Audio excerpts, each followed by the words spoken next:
Ladies and gentlemen, welcome back to Iron Age Nights. How is everybody doing this evening? Fantastic. Freaking awesome. Doing Gentlemen, well you. enough. Good. Hello. Fantastic. Herman, you're muted. You're muted. Don't I don't know tell what you're him. doing. Why do you want to know? Oh, Fed. good Lord, Fed. God. Oh, ladies and gentlemen, welcome to Iron Age Nights number 17. We've done 17 of these things. Holy crap. I know. So, almost That's- legal. Oof. Oh, no. Next week's the legal stream. Anyway, Starting off well. starting off well. Oh, absolutely. Oh, good Lord. Gentlemen, 'tis the time to say hello to the chat. Okay. All right. Come on, voice. Come on.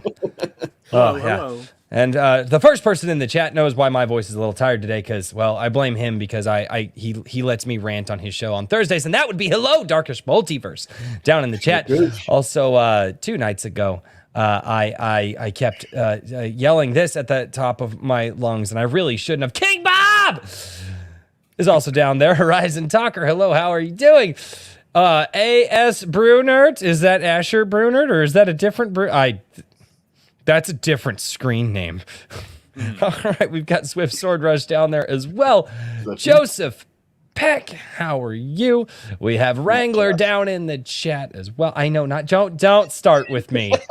No, we're not. No, well, I mean, I guess this is the Battle Royale. So we've got Brian McGoppin. What's going on? We have Baryopsis Press. Hello, Baryopsis Press. How are you doing? 10 Cage. What's going on? Raven Nevermore is down there. Kikomon. Just Toxic. Oh, God. Just Toxic. I wonder if he still wants revenge. He might. There's a very good chance he still wants revenge. We shall see. Hetero Crow Media podcast.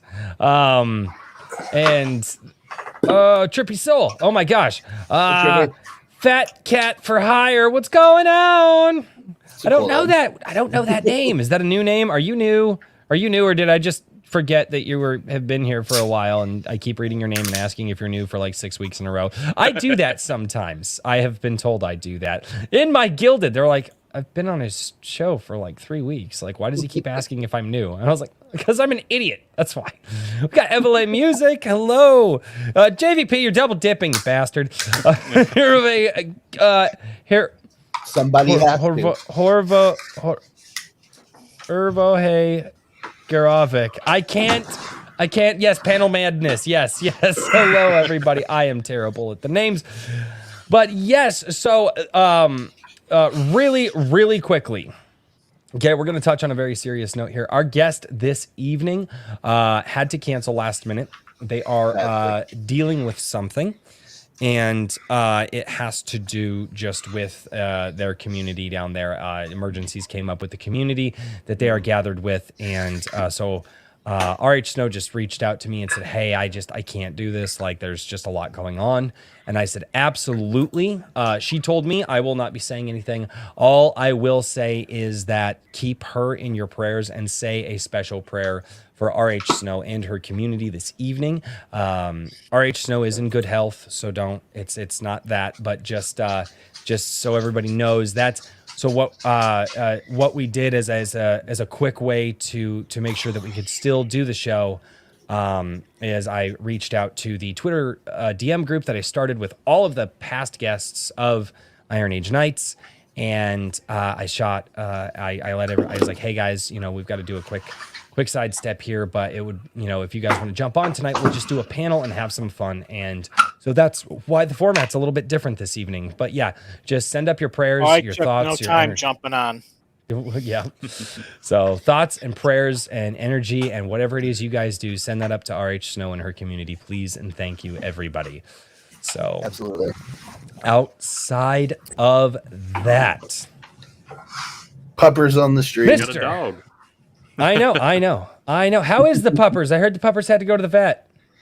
Puppers is doing better. She's a little out of it because they gave her a sedative to keep her from running around and ripping her knee back open. Yes. Yeah.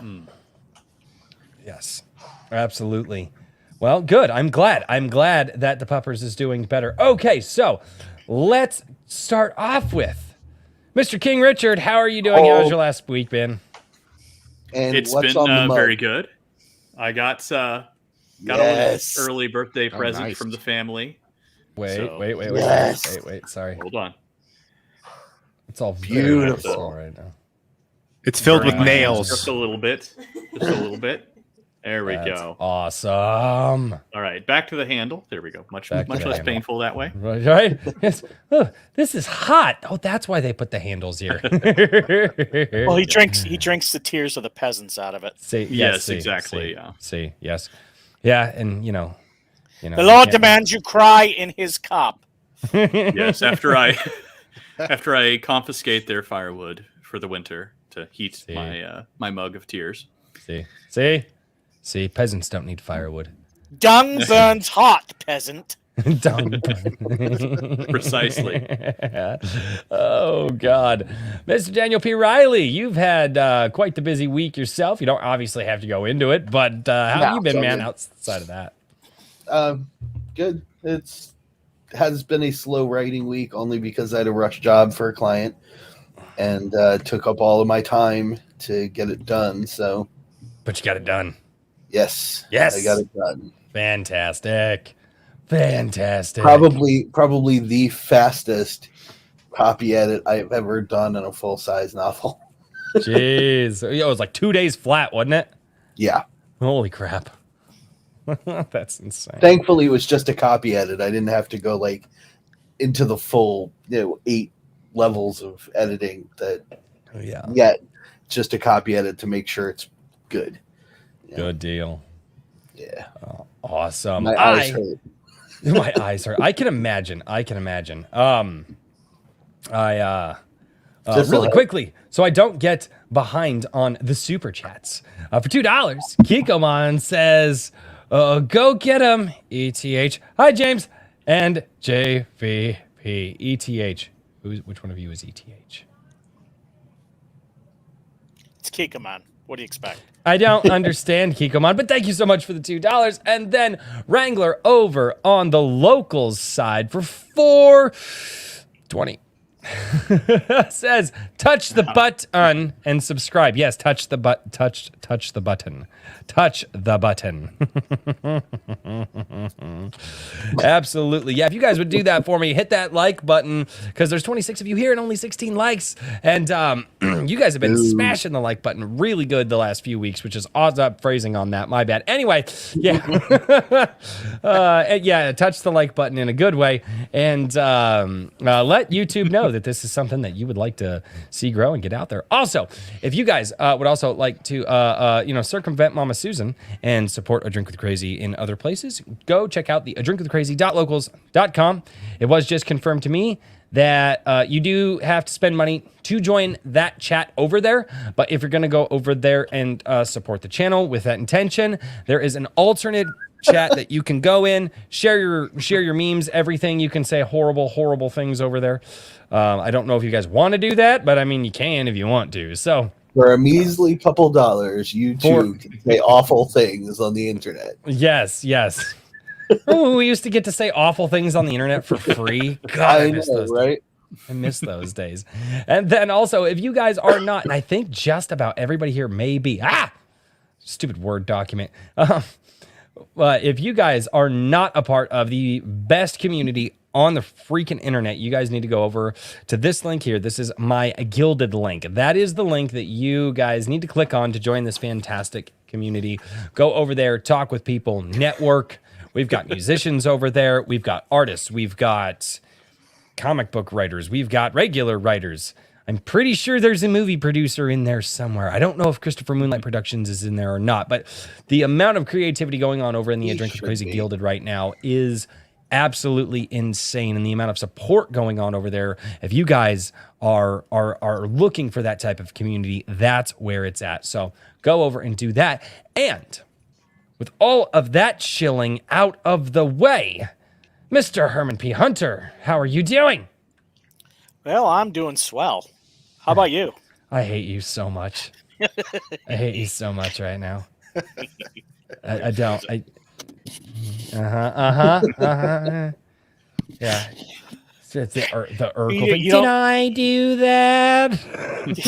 You don't like my David Lee Royce Oh picture? God. I think he was trying to actively ignore its existence. Oh, he won't be able to ignore it. I won't. No, allow I actually, when you popped on, I was busy sharing links, trying to make sure that the stream wasn't gonna die, making sure that technology was good. So I'm gonna be honest, I was completely oblivious to it. So damn it. yeah, Darn it. I meant darn it. I know. YouTube gets Gosh. mad at you when you say bad Gosh. words now. Gosh, gee willikers. I know. Good There you golly, go. gee willikers, Batman. And with that being said, Mr. James Craig, how are you doing, man? What's going on? I'm doing all right. This How week is I've your- been painting my basement because I'll actually soon have a real studio to live stream from rather than my messy living room. That's fantastic. That's Hole in the ground. He's going to have himself a sweet JVP style Yeah, I'm jealous of There you that go. JVP. to create in. What's that? Oh, my little space here. Yeah, you look professional. This is Yeah. it. Yeah, I do a good job of faking that. Yeah, professionally awesome. Fake it till you make it. That's the life of a musician, man. Duh. Yeah, let's just say look being the operative word. Right? Oh, JVP, what's going on, man? How you been? Well, two things. One, my daughter's school has a stomach bug going around, and tonight I had Oh, had no. Taco Bell for the first time in about 6 months. So I'm really rolling the dice tonight, boy. Oh no. And yeah, last Taking your last 2 life in weeks- your own hands, sir. Yes, yes, burning the wick at both ends. Yeah. And the last 2 weeks have been nuts. I've been scoring for a documentary. I haven't Nice. announced it yet because it's not out, but one or two people on this panel may know what I'm doing. Let's say it Mm-hmm. could quite possibly be one of the biggest issues on the internet right now. The documentary is about. So we'll see in about a week or two when it comes out. And, if the 10 tracks that I scored are all in there or the majority of them are in there, I'll blow it up online. So Nice. Yeah. It's Good awesome. work, man. Just in case you didn't see it. Oh, shit. There you go. David Leroy. Yes. Yeah, I'm so pleased with myself. Someone has to be. Oh, Sorry. Ow, fuck. I'm dying. Anyway, so as the title is, this is the Battle Royale Panel Madness. Why? Because I suck at naming streams. It's really nice when we have one author on because they're gonna just be like, hey, it's this person's name. They write this book. Come and see what it's about. And then when it's like, hey, we have to do a panel, I'm just like, all right, what are we gonna do? And then they didn't like my first thumbnail, and then I made the was correction. like I know, mobile game tier. dude. People with- would have. It was a visual assault, It shall was. we say? I think that's putting it politely. Yeah. and the name with our chat would have been disastrous. I don't even remember the name. I just remember my retinas It was like free trembling for all. in fear. Oh God, yeah, Oh, yeah. free for all. Yeah. Ram, what's going on, Ram? Oh, it's good to see Ram down in the chat. Sorry, Ram's been here a while. Howdy, King Ram. Bob. Is King Bob still there? Huh? Is King Bob still there? I don't know. Hold on, let me call him King Bob. We'll see There if we he's go. there. I we can don't only know. have one We king have- here. I say we have more royalty in the chat. It seems. See, well, so it was Captain Bob. You guys are probably You seeing are down all there. pretenders to the throne.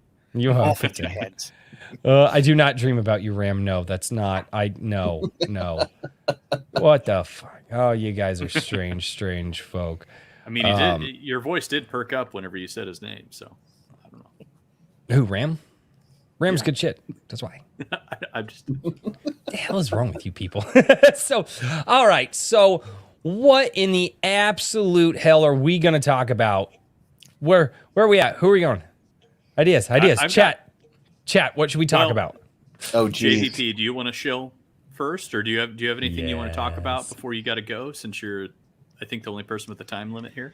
Well, I got a little bit more time. I'm not going immediately. I guess shill. No, I don't want to bore people yet. People know I did Ruthless. I've been on a Drink with Crazy, the Iron Age Nights before. So you go to my YouTube channel. It's out there. That's it.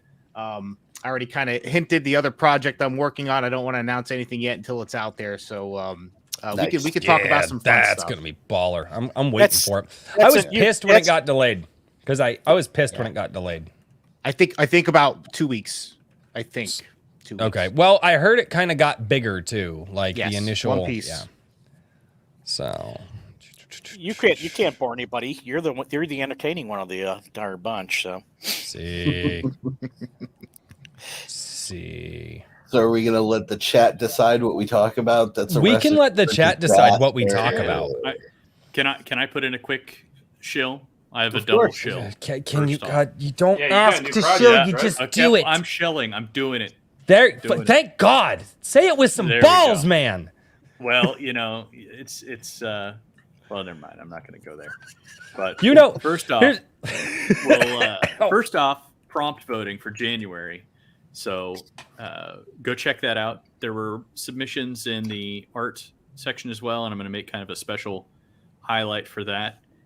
But Sounds awesome. for now, we've got the short story prompts. So go check those out. Give them a read. Leave them a comment or a like. I think most of them, although not all of them, are on Substack.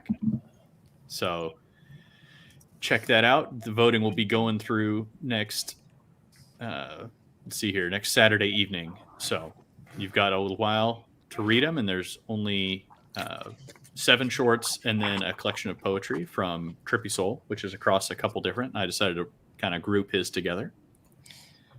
And the other big news is that I am accepting submissions for a magazine that I'm putting together. And I'll Mhm. drop a link in chat I already dropped the for link. that. I can do it again. I'm looking for right now. I'm looking for short fiction, comics, and reviews. So if you're interested in any of that, go check out the link. If you just want to, get on the list so that whenever I go get the pre-order up and live, you can also go there. Just send an email to magazine@ironage.media. So Awesome. yeah, Yes. we got things coming. I'm gonna try and Good. move real fast on this thing. And Herman, I Get it will. going. I swear I will ban you from the chat. Uh-oh. I was kind of hoping your magazine, Richard, would be on the dirty side. Maybe Maybe we could call it the Iron Rod or something. I don't know. King Richard's Iron Rod. had- Yes. I thought about rod. I thought about wrought iron for the title of it, but now maybe Iron Rod is the way to go. Oh no. Oh no. Oh, that'd be great. Iron That Age would be Media great. presents The Booty Iron Daddy. Rod. and it's just Right. pictures of Royce. Actually, that might not be a bad name for the Iron Gate. Iron Age Media presents the Iron Gate as for your magazine title. I don't know if you're going to Yeah. name it or it's just Iron Age Mag, whatever. But Yeah, I don't know. I'm still workshopping the name currently. So Yeah. I've got a couple different things, and I think I All need right. to let it Chat go for workshop. a couple days. Workshop the name. Chat, do it. Workshop the name. What should he name it? Oh boy. Yes, it's going to I'm get really fantastic. excited to see what comes out of that. But you might get a good one. You might get a Yeah, good you never one. know. That's true. That's true. Yeah, It's not like I like- have any winners in mind currently. So I shouldn't Yeah, talk. I mean, I'm just saying Scepter would be more kingly than Rod. Yeah, but Rod's dirtier though.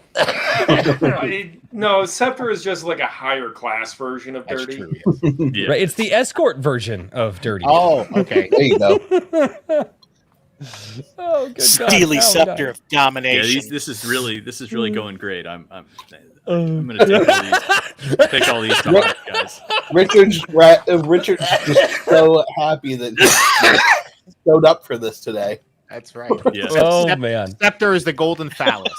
Whatever. Oh no. Oh no.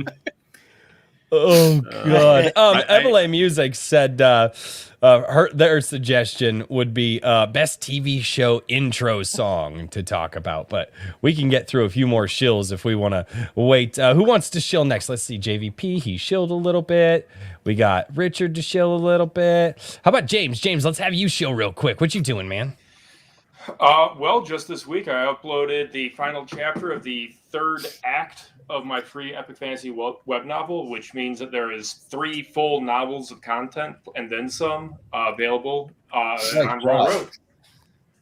That's cool. Also, awesome. Our Lord Otter from Your Gilded got a very good review up this morning about it. I saw that. Didn't read it, but I saw it. Master Otter. Awesome. I was going to say I need to reach out to the Lord Otter and see about replicating that on the site or something. Sounds like a lot of great content. Mm-hmm. All right, and sir, I am going because this is what's on your Twitter. So I am going to just share your WordPress down below. So if you guys want to go check out what James Craig is doing, go to his WordPress. Check him out. He's got stuff over there. You should go see it. So, all right, and Herman P. Hunter, the Door Forge, or whatever the hell his name is right now. It's actually really Currently small. Yes. music on. It's changed already. There we I go. know. The Wizard Stone. That. Buy Please. it. Is it? Amazon. It's still in pre-order, correct? Yeah, it's We'll steal the samurai marketing strategy. You buy now. Yeah, no, available for pre-order right now. Audiobook is done. It's being distributed, I hope.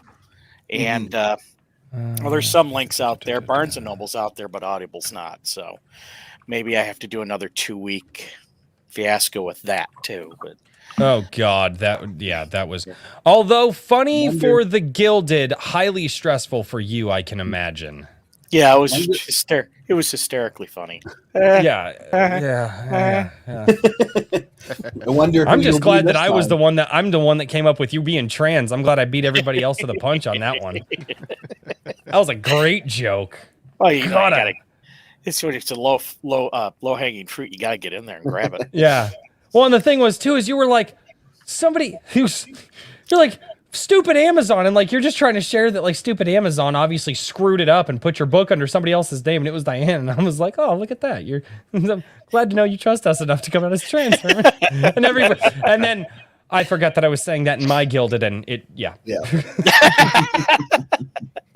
I always forget where I'm at on the internet, and sadly, it's a place that I built. I've had worse. But Mike, why aren't you here? Because he doesn't want to be. Mike, I wonder if he muted that chat. Mike, did you mute that chat? Get in here, Mike. He should be here. Don't make us have to peer pressure you. It's true. I think that was a compliment. I don't think that's possible. I don't know what's going on. All right. Yeah. So hey, at this point, right? So you can do a poll in the chat, right? Yes. So you can help me with some on-the-spot market research, right? Ooh, market research. All right.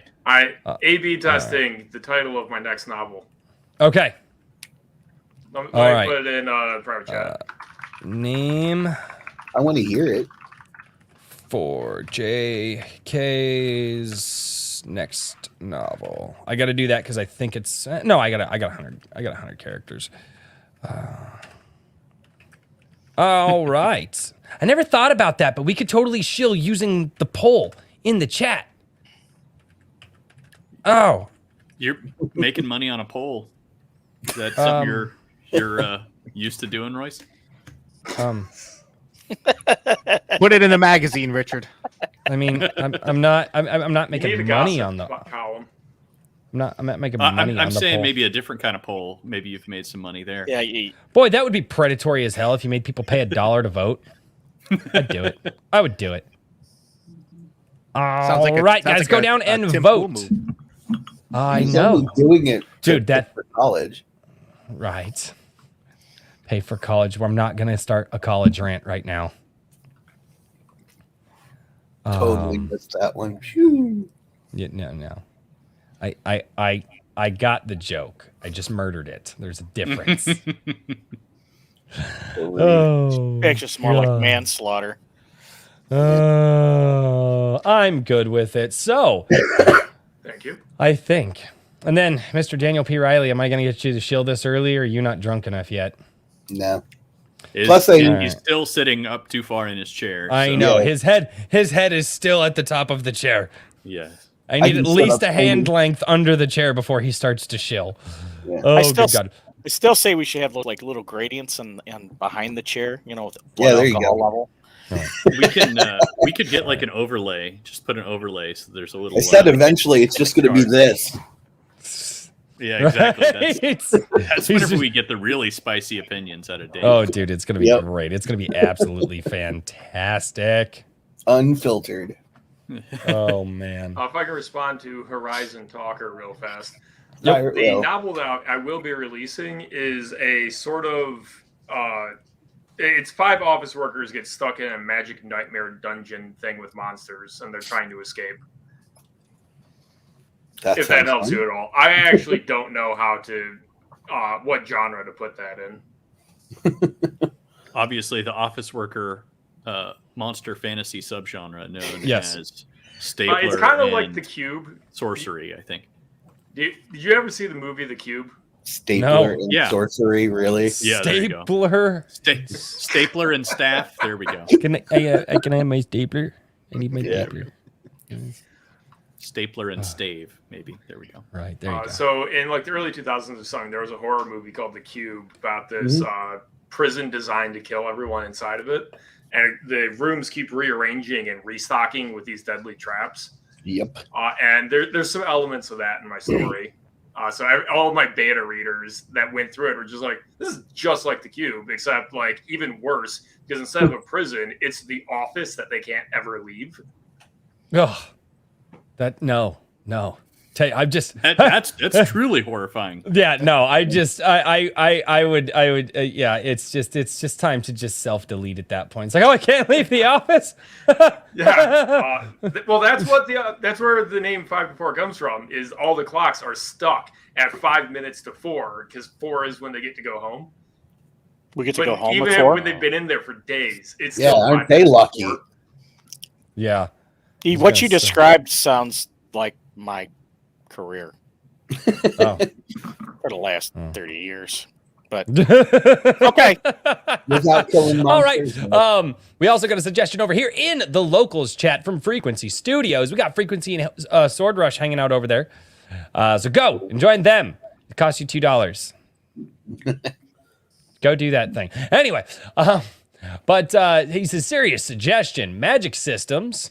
We can talk about Magic Systems. We can talk about the best TV show song out there. What do you guys want to talk about? Anybody else got suggestions, topics, questions, comments, concerns? I have one last chill, and that is I'm working with Skunk's Workshop on something fun that's not announced quite yet. Yeah, you guys are being all secretive. It should be out. Yeah, it should be out towards the end of something should be out towards the end of the month that we can let people take a whack at, see if they enjoy. Nice. It's fun and it involves nuclear waste. Wow. Yes, that's exactly. Actually, it could. See, you're being all like, ooh, I'm secretive. I got special projects. Ooh, look Richard's at me. I'm doing the the king. mad scientist thing. Well, I'm doing a mind meld. Herman already understands exactly what we're talking about. So, wait a second. He instinctively understands the project. Yes, there we go. That's disturbing. Please. All right. Yeah. Just, all right. Wow. We may have to put a child safety rating on this show. I hope not. That nukes live streams. Oh god, yeah. Instant. They don't even like let you super chat. Then you can't even see. It's just gone. It's like, really? Mm-hmm. I don't know what happens to the Not monies cool. after that. Yeah, it's hashtag not cool.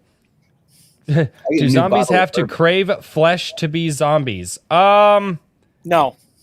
I don't even think zombies Dawn of the actually Dead, crave there's my flesh. example. The initial zombies were like those Caribbean or from Voodoo, Voodoo. and they were just Oh shit! Yeah. raised people. Yeah. Yeah, that is I don't true. think- Okay, don't so that's think one problem some fixed, children or that's one raised question that. done. Right. Nope, that is one question. Okay, let's go. Oh, Brian McCoppin just became a member of the YouTube What channel. up, Thank you so Brian? much. Thank you so much, Brian. It's absolutely fantastic. I do appreciate it. Oh, one thing I do have to say though, right?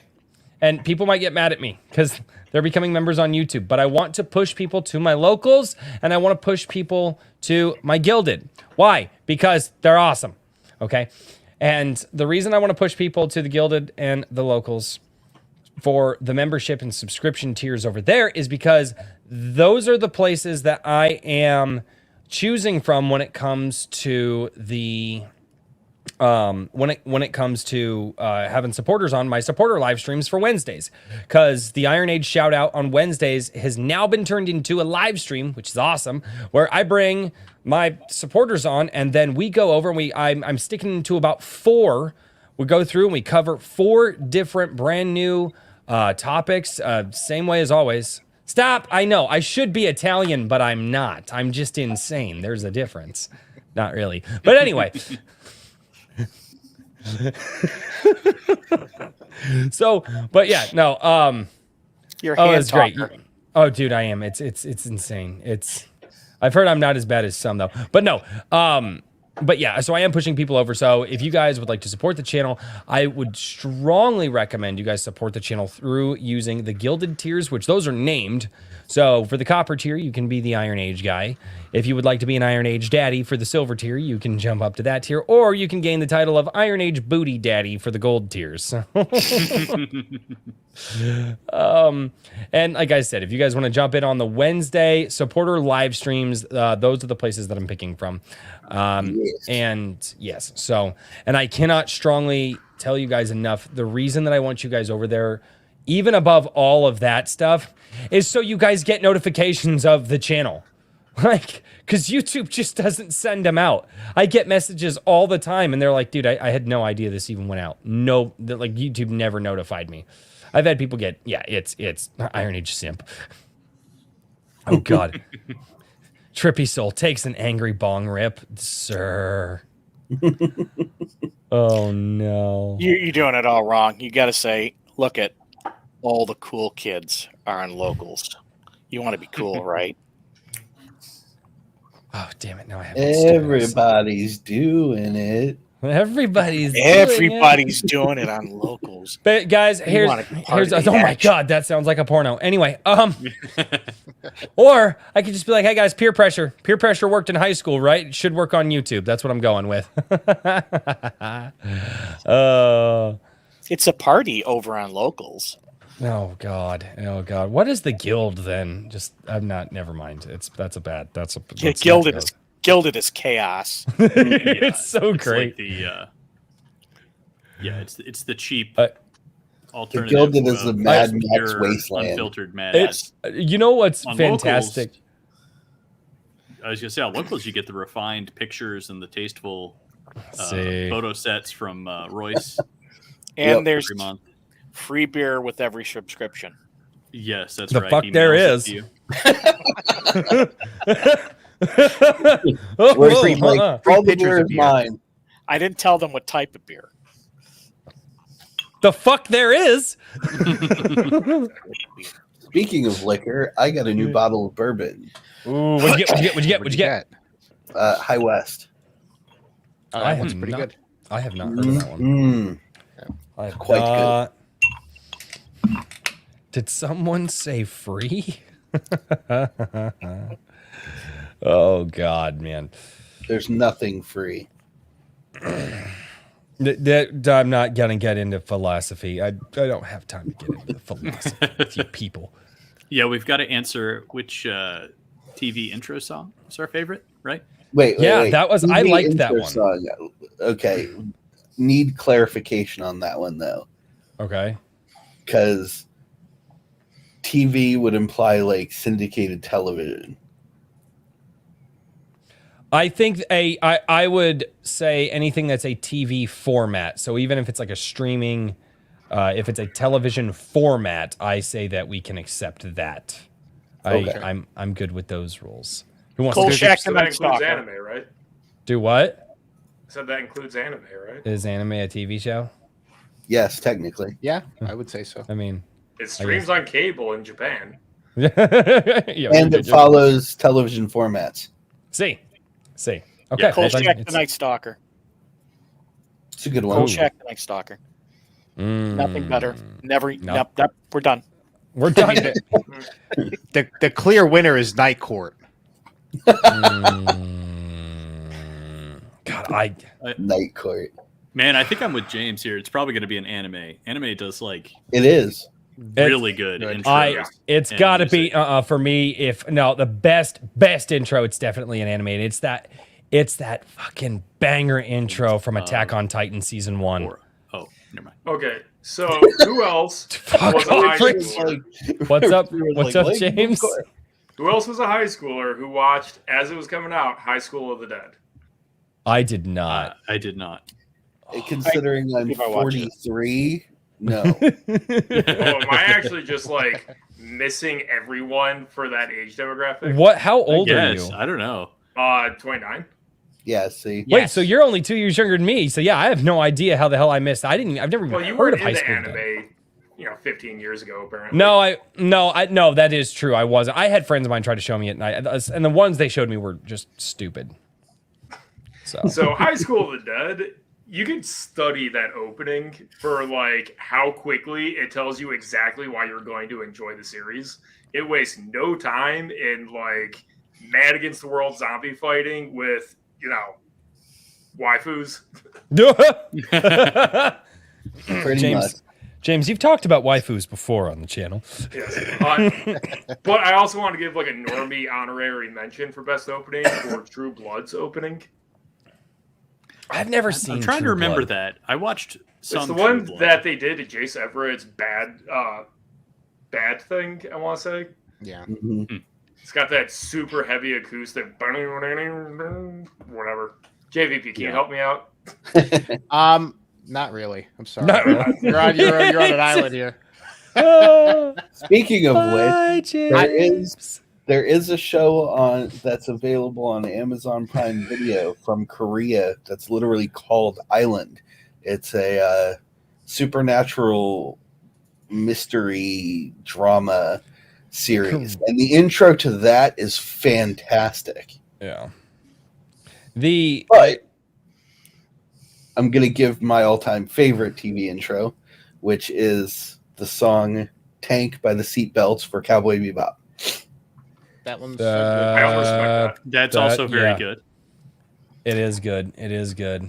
I would Yeah. change my pick actually. I mean, Night Court's a catchy song, but that's not the greatest song. I would say Yu Yu Hakusho. It's my favorite anime. Yes. That intro is an excellent intro.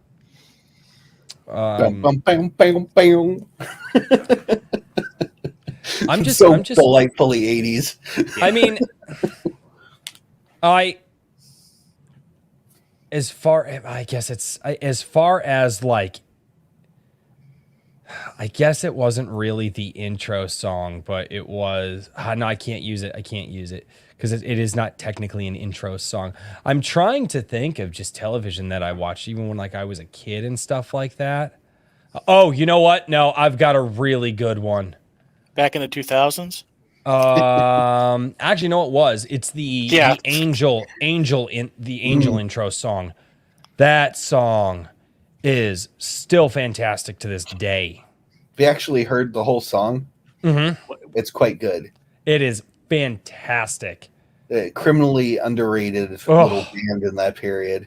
Dude, most of those guys they got gypped so hard. So probably that intro, the intro to Angel is only like maybe Mm-hmm. I think 30 seconds of the whole song, and it's just the opening instrumental violin section. And they intercut it with I believe the bridge. Yes. Or the musical interlude. They had the they opening just cut anything that had vocals out. Yeah, and man, but that whole song is just good. Power Rangers was good too. No, Power Rangers Zeo was probably the best one. I loved the Power Rangers Zeo theme song. That one was Great. Speaking of 2000s ish things, did any of you guys ever catch the Mighty Moshin Emo Rangers web series? No. No, it's a new one to me. What? You would crack the hell up. It's like emo tropes across the board for each of the characters and their ranger transformations. God. It's epic, and the song is basically just a redo, like a twisted cover in like emo screamo fashion. Interesting. You'll have to check it out. What is that one? It's the animated show. It's got a bald guy, and he has like a yellow shirt, and he just goes around. It's like a One Punch Man. One Punch. Oh no, One not Punch that. Man! No. Oh, a good song, too. it's Caillou. That's what I'm thinking of.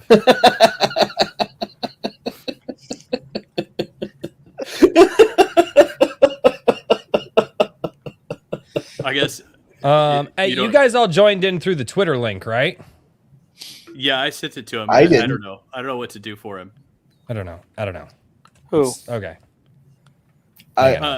My first inclination was to curse Richard out in the most damning of fashions, but I'm just gonna laugh and be quiet now. Mike, respect your elders. I'll get the inside joke later. See, I went. done. I grew up in an age with real TV theme songs, like Cheers, Magnum PI, Mary Tyler Moore, Mm-hmm. No, Kolchak the Night Stalker. there were still theme songs. There were still theme songs when we were younger. They were starting to kind of go out though. Yep. All Guy. Mike, Oh, you get know in what was here. a good opening? I don't remember if it even had music, but just as TV show openings go, Police Squad. You can't watch that opening and not laugh. It's true. I always will, even though Mike Miller had to tell me that he was a communist. I love the whistle theme song to the Andy Griffith Show. Mm. One of my favorites, man. You hear that and it's just like, God, that theme song takes me back to a simpler time, or a time that I believe to be simpler, and like, Dukes of Hazzard. Oh God. Yeah. Oh yeah. When communists were communists. Simple times. Right. Well, I mean, they're more communist. Oh, the Dukes of Hazzard. Just the good old boys. God, I love the Dukes of Hazzard. That show is so good. I hate that they got that. Happy Days. Yeah, Happy Days was great. MASH. Oh. Also really MASH. good intro. Yep. Yeah. Oh man. Kolchak the Night Stalker. Kolchak. How many times? One more time for you, Herman. Say it now and get it out of your system. Kolchak the Night Kolchak the There we Night go. Stalker.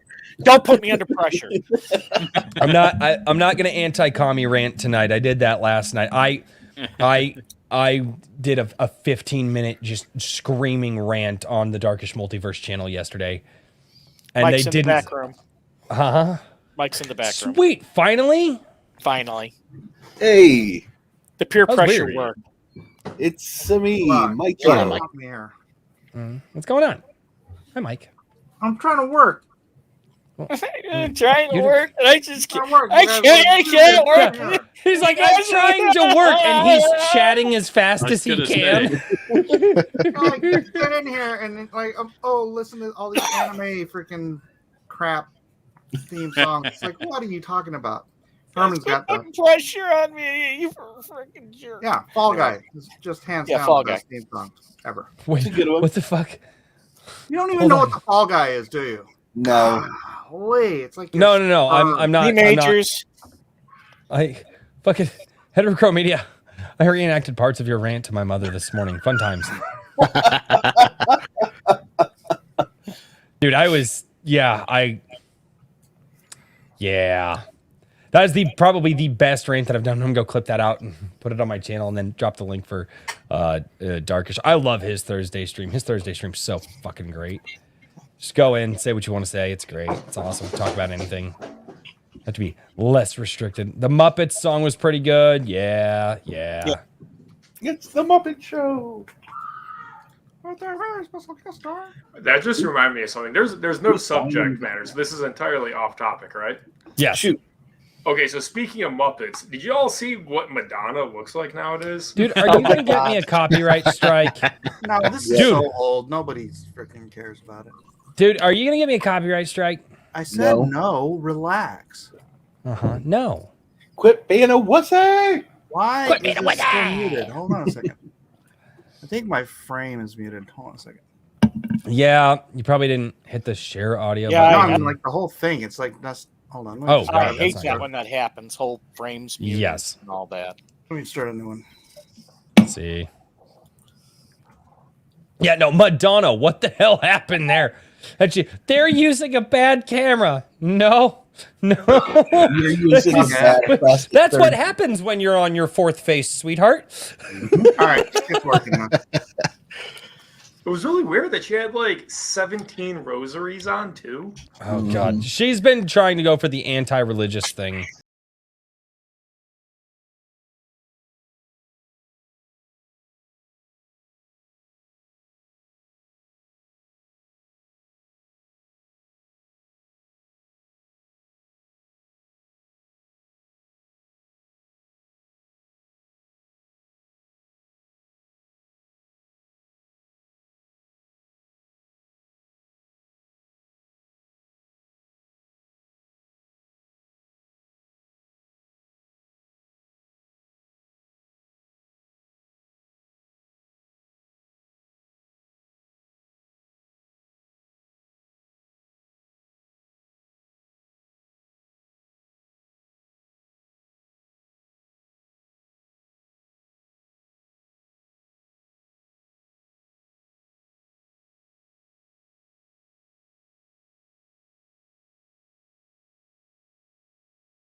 That wasn't CG. He really just flew into those sheep. Oh yeah, no. That's the thing. This is a story of one of Oh America's shit. great unsung heroes. All right. You've seen him, but you never know. Here's a discussion question for Okay. you all. Shoot. The South Park intro, is that a good intro or a bad intro? It's got Primus, so it's good. Ooh, yeah, I was about to say the same thing. So That's- it's super catchy. Everyone recognizes it. Yep. Everyone knows what they're getting when they hear that because they know through association through the last 15 years of it or whatever. Yep. Dude, more But- than that. Yeah, South Park's pretty old at this point, but like It's almost nothing as about old as that I- intro lines up with how heinous the show can be. That's the point. Yeah, that's and it's If you know- fantastic if you're for in that on the reason. joke. Huh? That only works if you're in on the joke, though. But everybody's in on Well- the joke. Everybody was in on the joke when the show first came out. They made no reservations about explaining that it was a satire Yeah. of television itself, Oh yeah. blending every single TV trope they possibly could, and then shitting on it on live television with Yeah. mediocre cartooning. Well, that if I heard this just recently. I was watching the Midnight's Edge, one of their shows, and that entire first episode was done with paper cutouts. And after that, they were like, "Fuck doing this! It takes way too long." So they actually stopped. But that's why that's what was so cool. That's actually how they got. It's not animation. They're actually doing stop motion with paper. Well, that- And so it's I miss old stop motion. It's so hard to do and it's so time consuming and takes forever, but God, I love good old stop motion. It's freaking great. Have you seen Yes, Kubo? Had to do Chris what? Moonlight's trying to Kubo, do it. Tale of the Three Strings. I have not. I saw Yes. it. Really? Excellent. Yeah. Kubo's Dude, if you excellent. love stop motion, you have to watch that. Yep. Private message me that if you would Amazing. please, so I remember, because I will forget. There's a 100% chance that I will forget. Yeah, no, I'll have to check it out. Is it kid friendly by chance? I'm assuming that it is. Yes. Oh yeah. Yes, Fantastic. very much so. Except for the decapitations and a couple I'm good with it. disembowelings. Kids That's got to good. learn. It's stop motion decapitations. But yeah, it's no that. No, I miss some of the artistry. I thought we would get to a point where we would merge like the practical with CGI, because that's where I really felt that like CGI shined. And boy, howdy, we just ski-daddled right past that. Yeah. Just No, well, CGI is cheaper.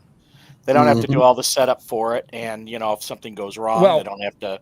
It used to be cheaper, but from what I'm to understand, it's gotten rather expensive now. Yeah. Instead of just doing a lot of the practical side. Yes, I hate Depends on how you use it. I can see it. Was Coraline? Was that? No, that wasn't Tim Burton. That It was Neil directed it. Gaiman. Oh, Yeah, it it was was Neil Gaiman. Neil Okay. Gaiman's story. So no, Speaking not of the story. Who did that? Who directed the movie? Oh, was it Tim Burton? I thought it- believe so, but I was gonna say. I'm not a Burton fan. Just gentlemen, make sure to clean up your language.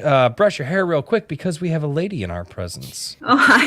Mrs. Katie Hi, Katie. Room, Mrs. Periopsis Press. How are you doing this evening? I'm great. How are you guys? Doing Doing good. Doing well. fantastic. Very well. We're having a fun conversation. Hopefully, not boring the audience. Possibly, maybe. yeah, but now we have to behave ourselves. Royce told us to. I did. Well, it's and here's the weird part. It's different when there's a lady on the Herman. panel, right? It's different Doesn't when your there's a mom lady watch on the the show? Yeah, when my mom's in the chat. Well, she watches it in the after show. Maji Chan watches. Yeah, I know. Doesn't Jesus watch this show, Royce? I would hope not. I think he has better things to do.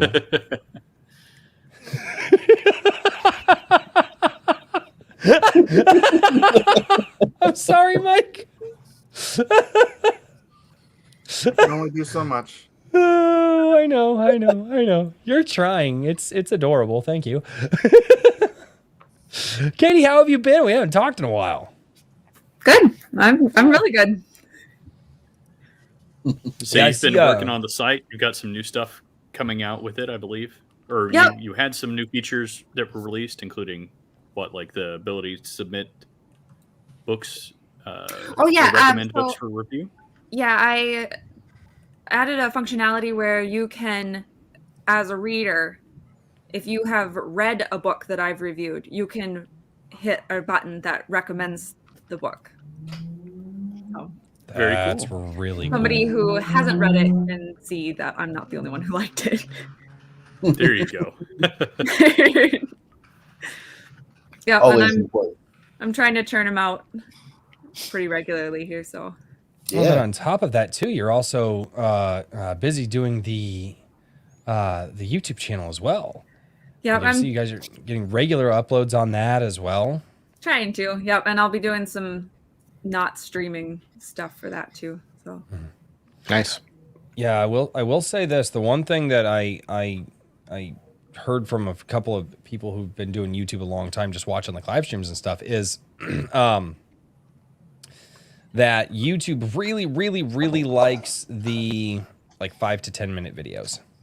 And it used to be they liked the 15-minute video, but it's kind of skewed lately. So it's like 5 to 10 minutes. That's why a lot of creators are doing 5 to 10 minute long videos, and they're doing multiple videos a day, because for some reason it's all about watch time, right? What's going to get watch retention. So if that helps at all with your channel, that's the little bit of advice that I tried picking up. So Well, in part, it's advertising, because they can't drop an ad in a long form video like every 5 minutes.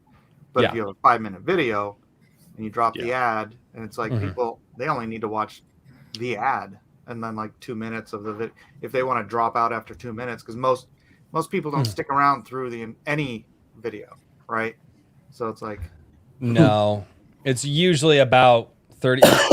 It's usually about 30 to 50% of the video. If you've got a so that's why really, it's just YouTube trying to make more money. it's exactly what it is. It's exactly what it is. Are we doing Miyagi-Do now, or what's going on? I was voguing. I was voguing.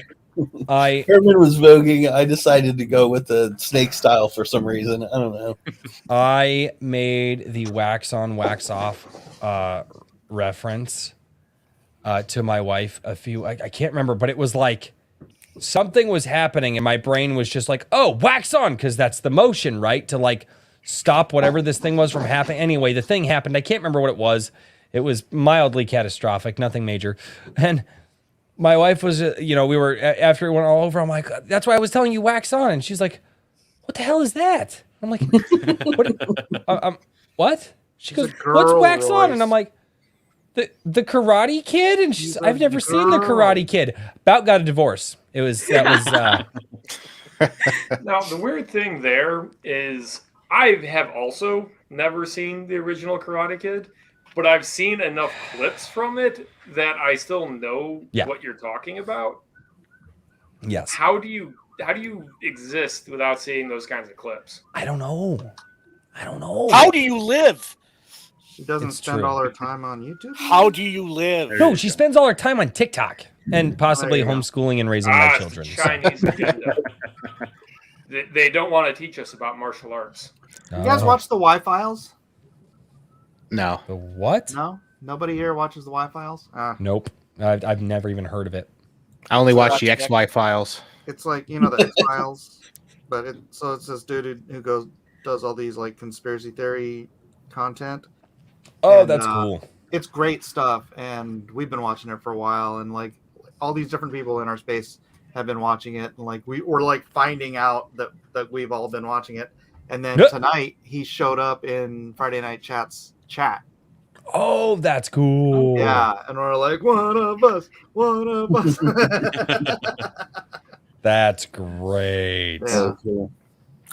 That's awesome. Yeah, I wonder how big his channel is. He needs to get an FNT, man. Y-Files. Yeah, he's got 1.47 million subs. Nice. Jeez. It's a nice chunk. Yeah. It's like Shadiversity numbers. Yeah. That's Never mind. I was going to say something. I was going to say something that might get us, shut down. So I think I should shut up now. Please don't do that. Please don't. Yeah, we have to wait until the 2-hour mark, right? Yeah. Once you hit the 2-hour mark, you can say there are still restrictions as to what you can say, but as far as like gamer words and stuff, once that 2-hour mark is up, you could start saying gamer word. It's great.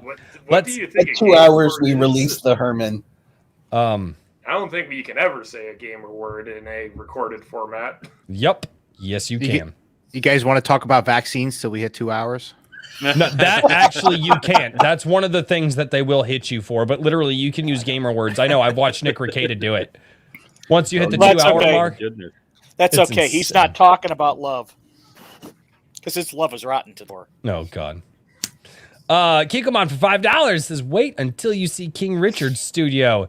He is currently in his 15th bathroom." Hail the soy. That's true. That's true.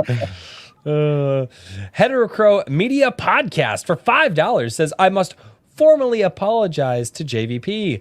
My drunken butt misidentified Shredder as a slasher in our discussion of Ruthless. Forgive me." No apology necessary. I think slasher might even be better. So if I change it in issue 2, I'll cut your royalty check. Right.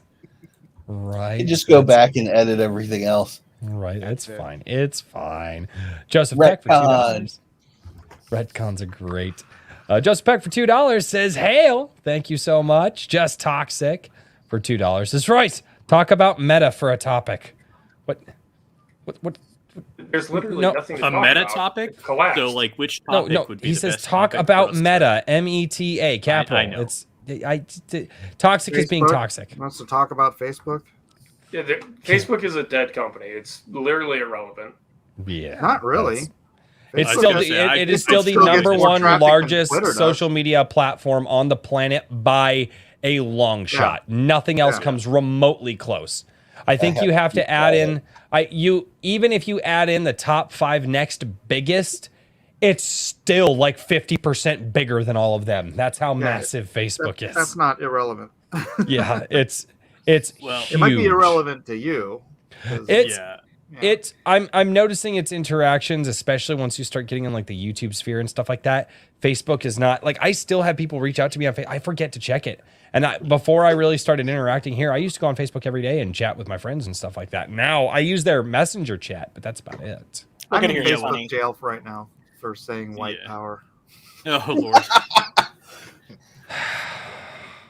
And you're- stream going down in but 5. you're Japanese. I see the four, No, sweat so on the Royce's, thing is, a friend of mine forehead. said posted that image of Superman wearing the all white Superman costume that he's coming out with for some stupid Oh, reason. great. So I sarcastically wrote "White Power." 30 days Facebook jail. Wow. You All want right. to straighten that elbow out real fast? No. What this? What? No, no.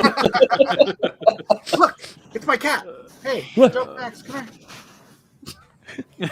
Like that old. Well, that you guys old- are gonna my stream just my channel's just nuked. It's like, well, you know, Drink with Crazy was a good channel. Well, wait, he's What got a was- brace on his hand. He's probably used to wearing a brace on his arm. It's just There you go. that was arm. There was an old meme that used to circle around. Have you seen Kyle? And it was like pictures of people with their arm out. I see Kyle. See, Yeah. Kyle. That's an old super chat gag. Yeah, there you go. Changing the subject. What does King Bob say? What do you mean? What does King Bob say? King Bob. What does King Bob? You're King Bob, supposed King to Bob. say something, King Bob. Never mind. Never mind. Just He stepped Post. on it. He stepped on it. host. You Just host. host. I'm- Host. I'm No, trying to This host. awkward silence is brought to you by Herman D.L. Royce Hunter. This- If we have an awkward This awkward silence, silence. I have a subject I want to debate Royce on. Oh no! Really quickly, I do ChatGPT. actually want to. This one's gonna go away. It's so Jolly Roger just became a member on the channel for the 3rd month in a row. So thank you so much. But it does have a message, and these actually sadly disappear because they won't go up in StreamYard. But it says, Royce, what happened to the all stream? I don't know. I'm assuming Shad got very busy with some other business ventures and was probably not able to continue with it. But I don't Chad know. is actually sick, so you'll notice he's not doing a lot of content. And if you saw him on Friday Night Tights, you could or Friday, yeah, you could tell he was not full Shad, right? Yeah. So his whole family's been puking all over the place. I don't know. If I'm No, supposed to share but he this. was talking about the all stream that Thursday night, the Thursday night Yeah. streams that we were doing No, back in. yeah, he got sick for a minute, and then I can't remember what it was in between that. But then and now he's in a whole another sick cycle. Oh no, he Yeah. was on vacation. He was on vacation Oh, with family. yeah. Oh yeah, that I could see where those are kind of similar. And then it just sort of just tumbled week over week. And then last week I was like, you gonna do another? And he's Just- like, no, the whole family's puking. Just Okay. because you're a non-animated dead puppet, Herman, doesn't mean that you can make fun of the rest of us. Oof.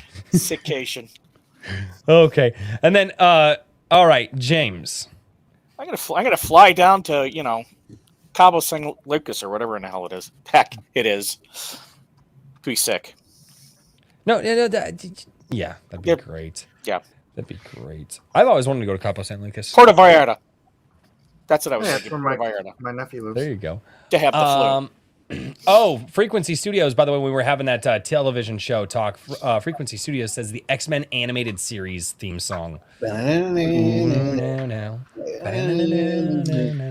That one's pretty good. Oh, so good. So good. Okay, James, you wanted to argue with me and or take me to task on something and or tell me that you hate me and or all of those. So what's up? No, it's about ChatGPT.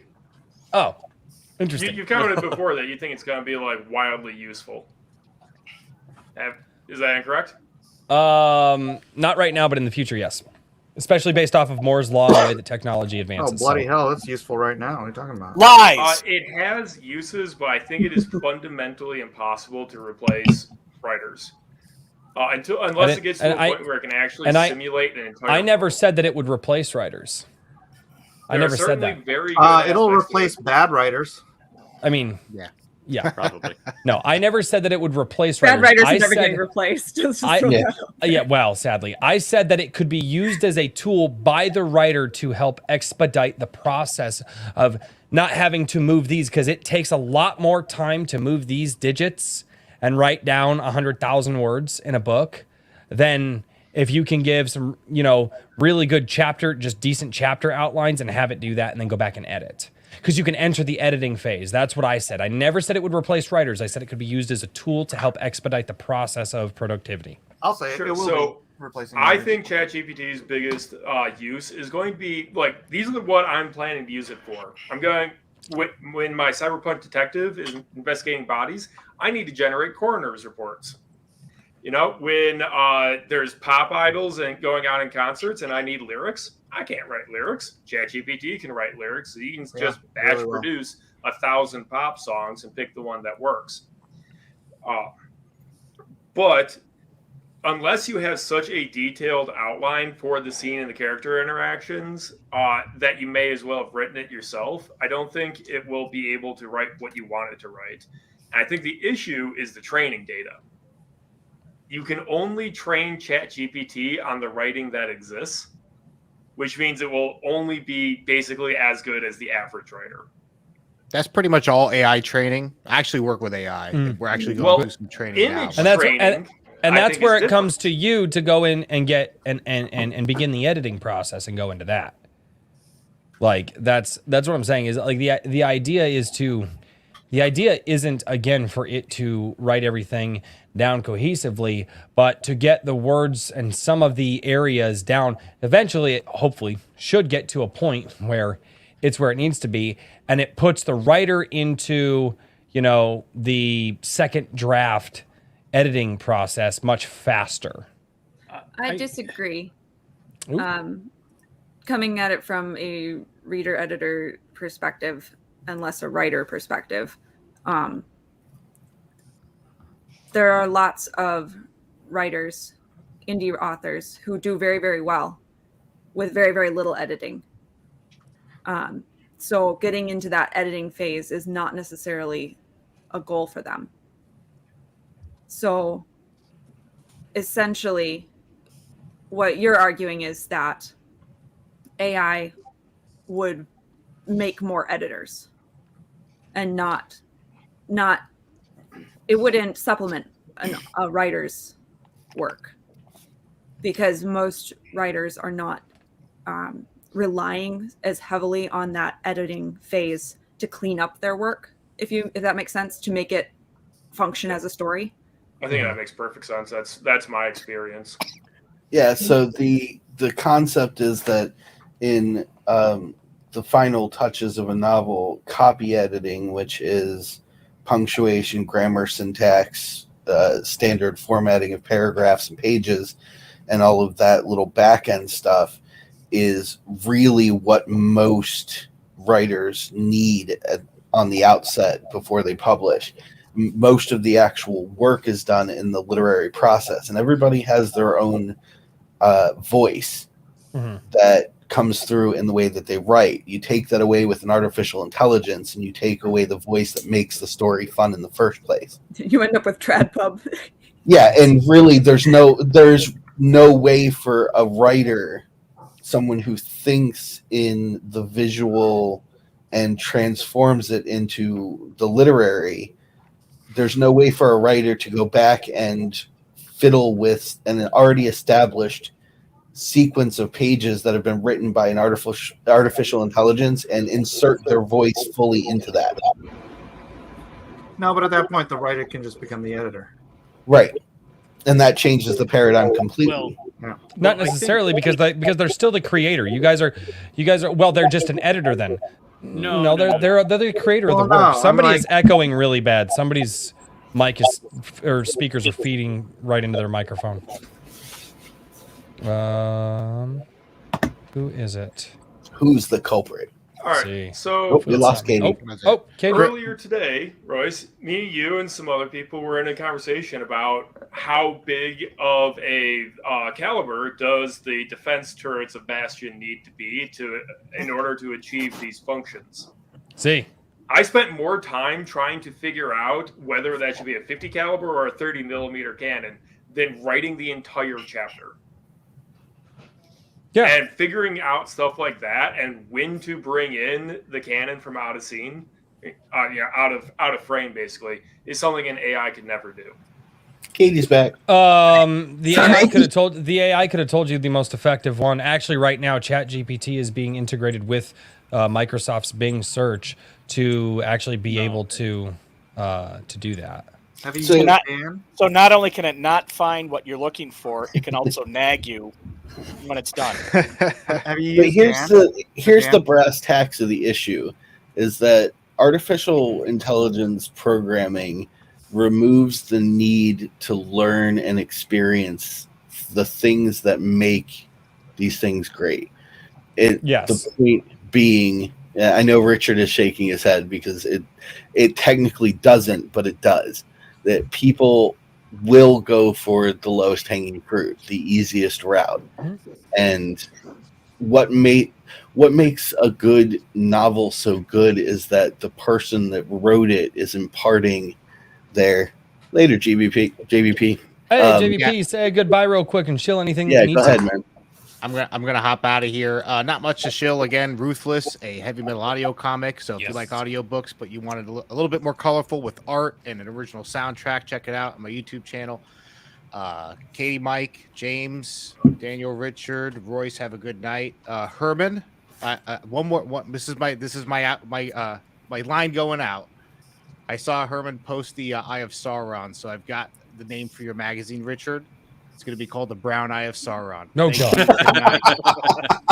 I'll write that You down. must Oh, watch he's John gone. and Quartered. Yeah. And out he goes. But anyways, to really quick sum up what I was going to say, a good novel isn't just the words written on the page, it's the information that you get from the writer of the book. It's their perspective. To use the most common denominator, a lot of what Tolkien wrote was based on information and things that he had assimilated over his life and the war. An AI can't reproduce that. So, Potentially yet. what No, I don't think he could ever Well, reproduce You're that. not going to get Tolkien Well, level yeah, but stuff people out of also an AI. people also said that man would never fly either.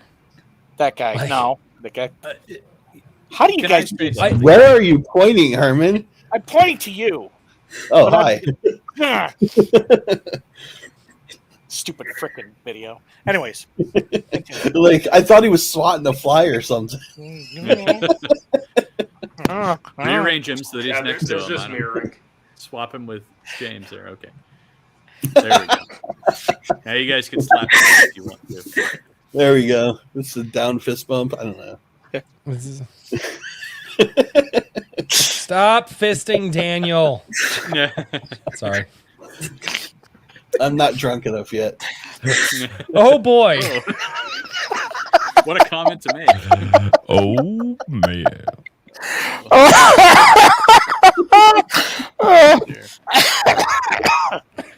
Herman's Uh-oh. dying.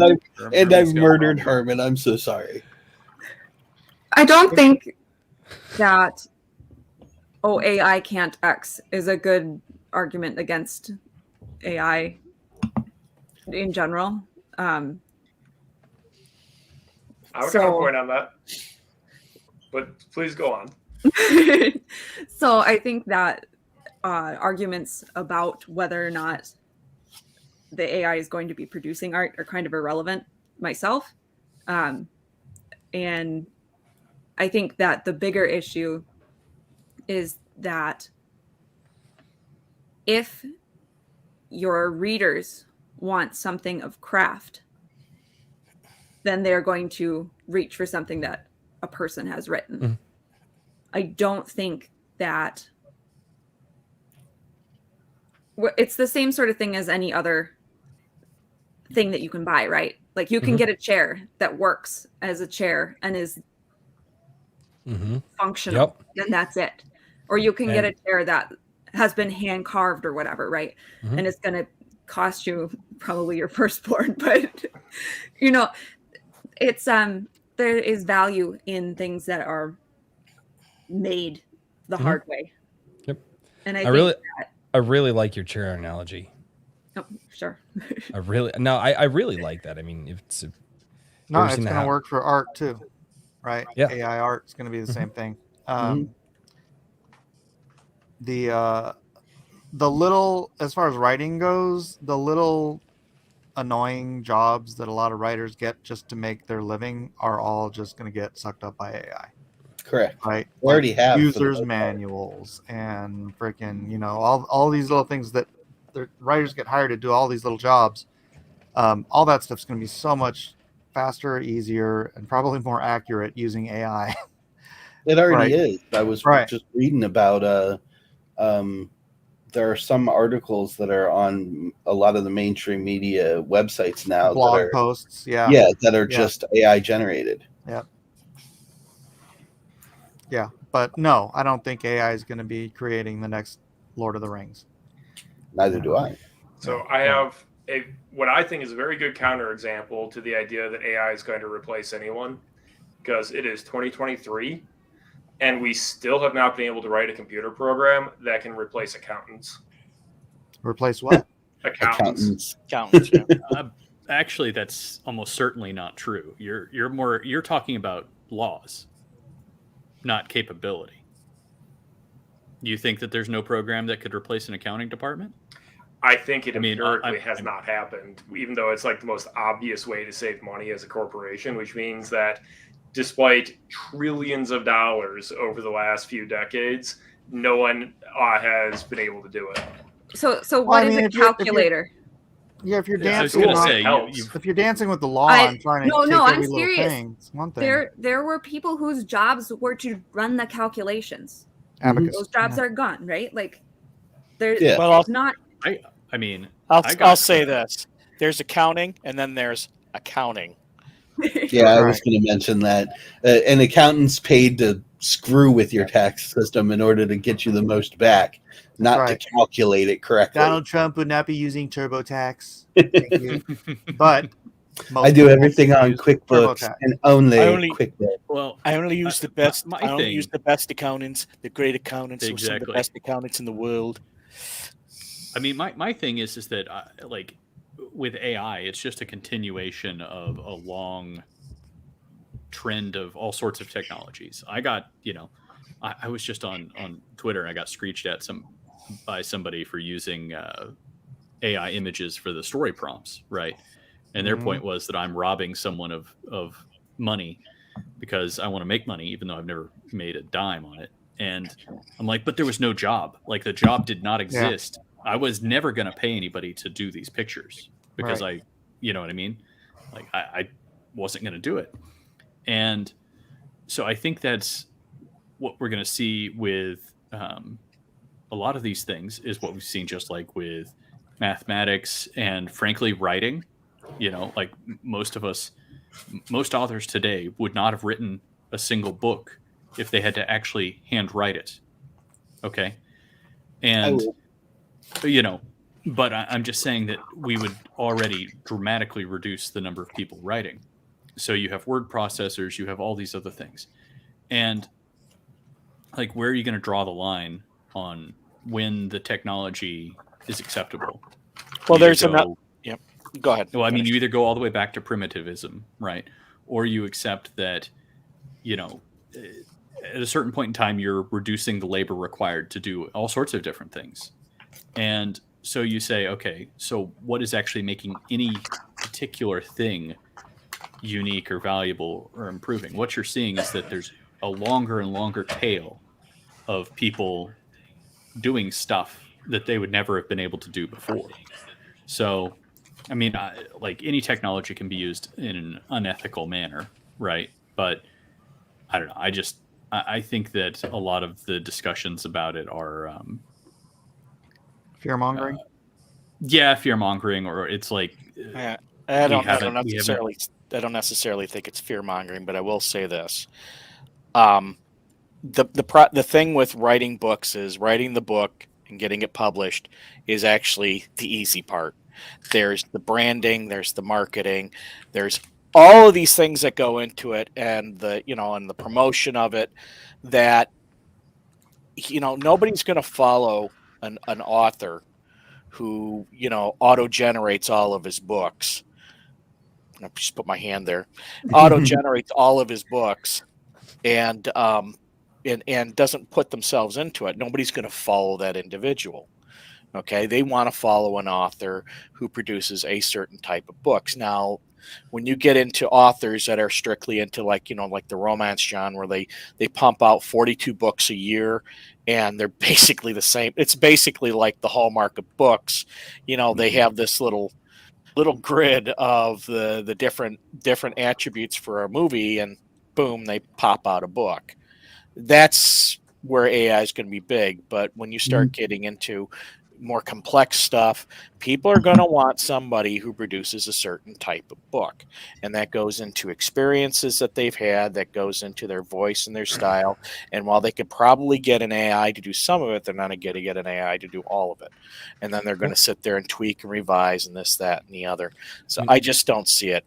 Don't see that doing. We saw this with, and it leads into what you guys are talking about, and why I was saying that the tool for utilization and how it's going to be able to enhance, because we already saw it in the music world, right? All of these different programs that came out and allowed one guy who might be able to play a guitar and sing and write, or might be really good at one instrument, but he has access through computer programming. Let's just call it computer programming, not necessarily AI, but he has access to all these different things, and sometimes just and I'm not talking about auto tune, but I'm talking about like auto correction and auto timing things, to the point where if you want to make something sound natural, they actually added it in where you can actually set the timing for the music off just a little bit so it sounds more natural to the human ear.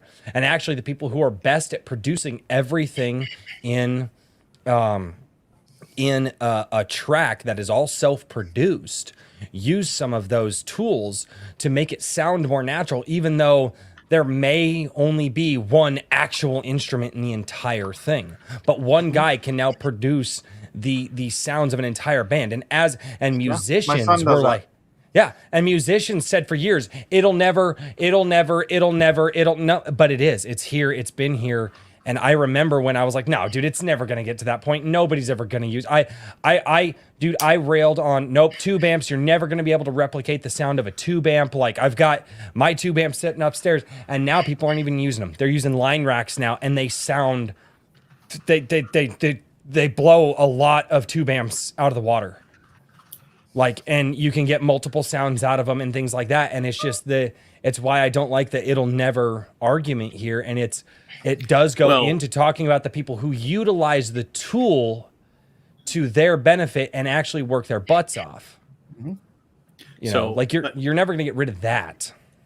Yeah, absolutely. And I think this kind of goes to the same point that we already had a quote unquote like AI apocalypse back in the 80s for musicians, right?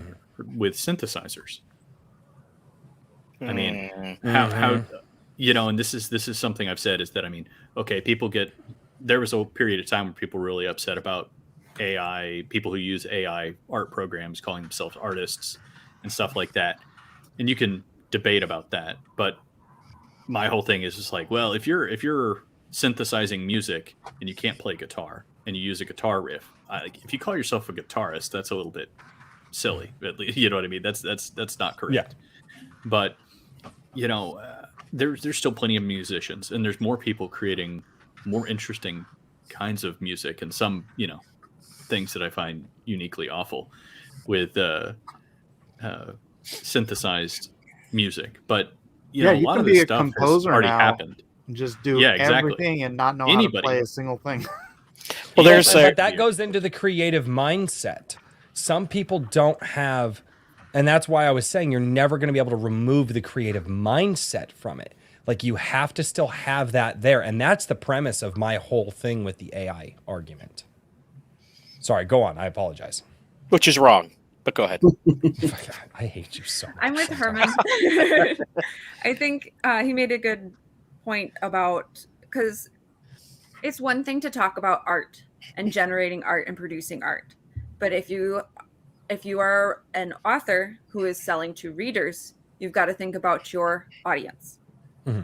And just like with music, there are people who cannot stand X, Y, and Z style of music that uses more of those tools, more of those elements, because you end up with things like, oh, what's her name? The teenage girl who sings depressing stuff.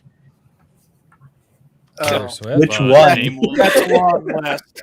Like, Yeah, she which really one? rocked I was it. gonna Narrow that say, one down like- a bit. I'm out of here. Dinner's ready. Peace. Have a good one, man. Hey, Thanks. Mike. Hey, Mike, you got anything to shill?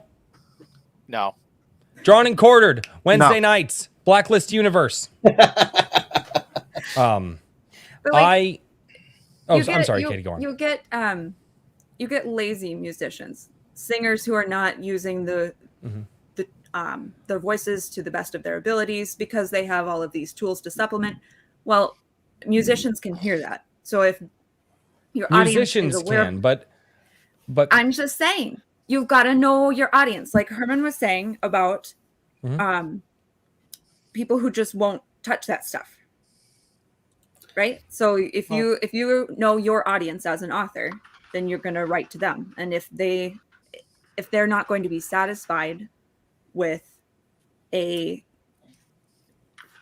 run off the press generic storyline with generic characters, some people are whale readers. They're going to read every single erotica that AI churns out. You know it. But then there's going to be other people who are going to be able to tell. They'll be like, this was not written by a person. Well, the other thing too is, that gets down. You still get down to you have to know your craft. That doesn't change, because if you don't know how to tell a story, if you don't know the elements of what goes into a good story, or even the elements of like style or something that keeps the reader's interest, you can use Chat GPT as much as you want. You're going to get garbage. And Chat GPT is going to take from a variety of different sources. Who knows how it throws it together, depending upon what model and where it draws its sources. If you don't know your craft, you don't know what the end result is going to be. And the rumor going around is that some of these newer shows that are coming out that people can't stand, that they're being written by AI, and they are freaking awful. And I don't know. After some of the things I've seen, it might be an improvement, but yeah, that's a low bar, of course. Dovetailing off of what Herman was saying, here's my pattern prediction on this sort of thing is that the vast majority of people looking to make a quick buck off of a book using Chat GPT or any AI program are going to saturate the market with subpar things that they can try to make their money off of. Mm-hmm. And from what I know of the system is that it pulls from available sources in order to compile data. So the compiled data then gets saturated by constant piles of shit. So the AI will never learn anything more than what's put into it. Garbage in, garbage out. Yeah. Yeah, but you guys are only assuming that it's all going to be garbage. There will be. That's because human nature is to produce the easiest way. The people like us. You put in a whole bunch of classics that are all in the public domain or whatever. You're gonna get out some stuff that sounds like whatever genre, whatever era you're putting in, and if that is enough to satisfy your audience, fine, go for it, right? But here's the thing: you guys are removing the human element here, because I haven't heard you guys say that somebody is going to use the AI to generate a story from fragments and places and pieces and inspirations, and then go in and then make their edits and pump that out. So there is a human creative element there. I have never in my argument have I ever removed the human element, because you no, even but I'm in talking about the natural progression of human element, and the biggest example of that is McDonald's. well, yeah. No, and I McDonald's I get you. isn't real food. Well, but they're it's also the they're also not a food company either. They're but a it's- real well, estate but company. it's the most consumed Mhm. chain, and that's because when you give people the easy way out, they're going to go towards it. Yes, but people, And now although look at how people many tend to people be don't know how to lazy, make a burger. they don't tend to want to. It seems, again, the cream always rises to the top. So we're talking about, shit in, shit out. There with this Bad new stuff words. coming out. Bad words. You said it. You said it first, but again, Garbage. Oh, and so that he said I'm garbage. pretty sure it was garbage. so Probably, that that's makes it true. okay, young I'm a- man. uh, Respect your elders. and so, God, I hate you, Herman. But the idea here is that you're only talking about the negative.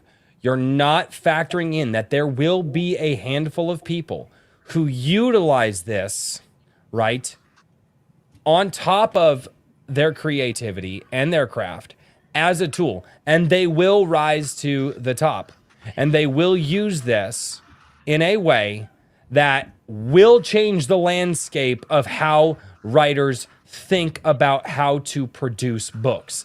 That will happen. It's not a question of if, it is a question of when. That will They're already happen. I'm pretty sure they're doing it now.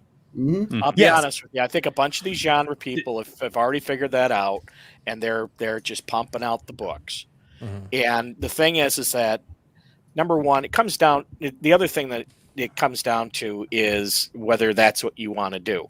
I like writing stuff where I sit down and I write. I'm a discovery writer, Mhm. and I just like writing stuff. And half the time when if I'm through through a chapter, I'll write something and I don't know where it comes from, and bam, I'm off into another area. I got to put my hand right there some more, and so there are going to be people who say, if this is what I have to do to make it, I'm out. And so you'll either be left with those people who use this stuff all the time, or you'll get those people who will generate unique works all on their own and will market it that way. I didn't have to use this AI to generate this book. I can do this all on my own, and that will attract and draw people. Well, and I mean, it's just like Dave Grohl with the Foo Fighters. Yeah. I mean, now the guy spent many, many millions of dollars to have a traditional 8-track studio built so he could record one of his albums on it. And everybody's like, see, it sounds just as good as digital. But what you don't understand is the millions upon millions of dollars it took for him to build that.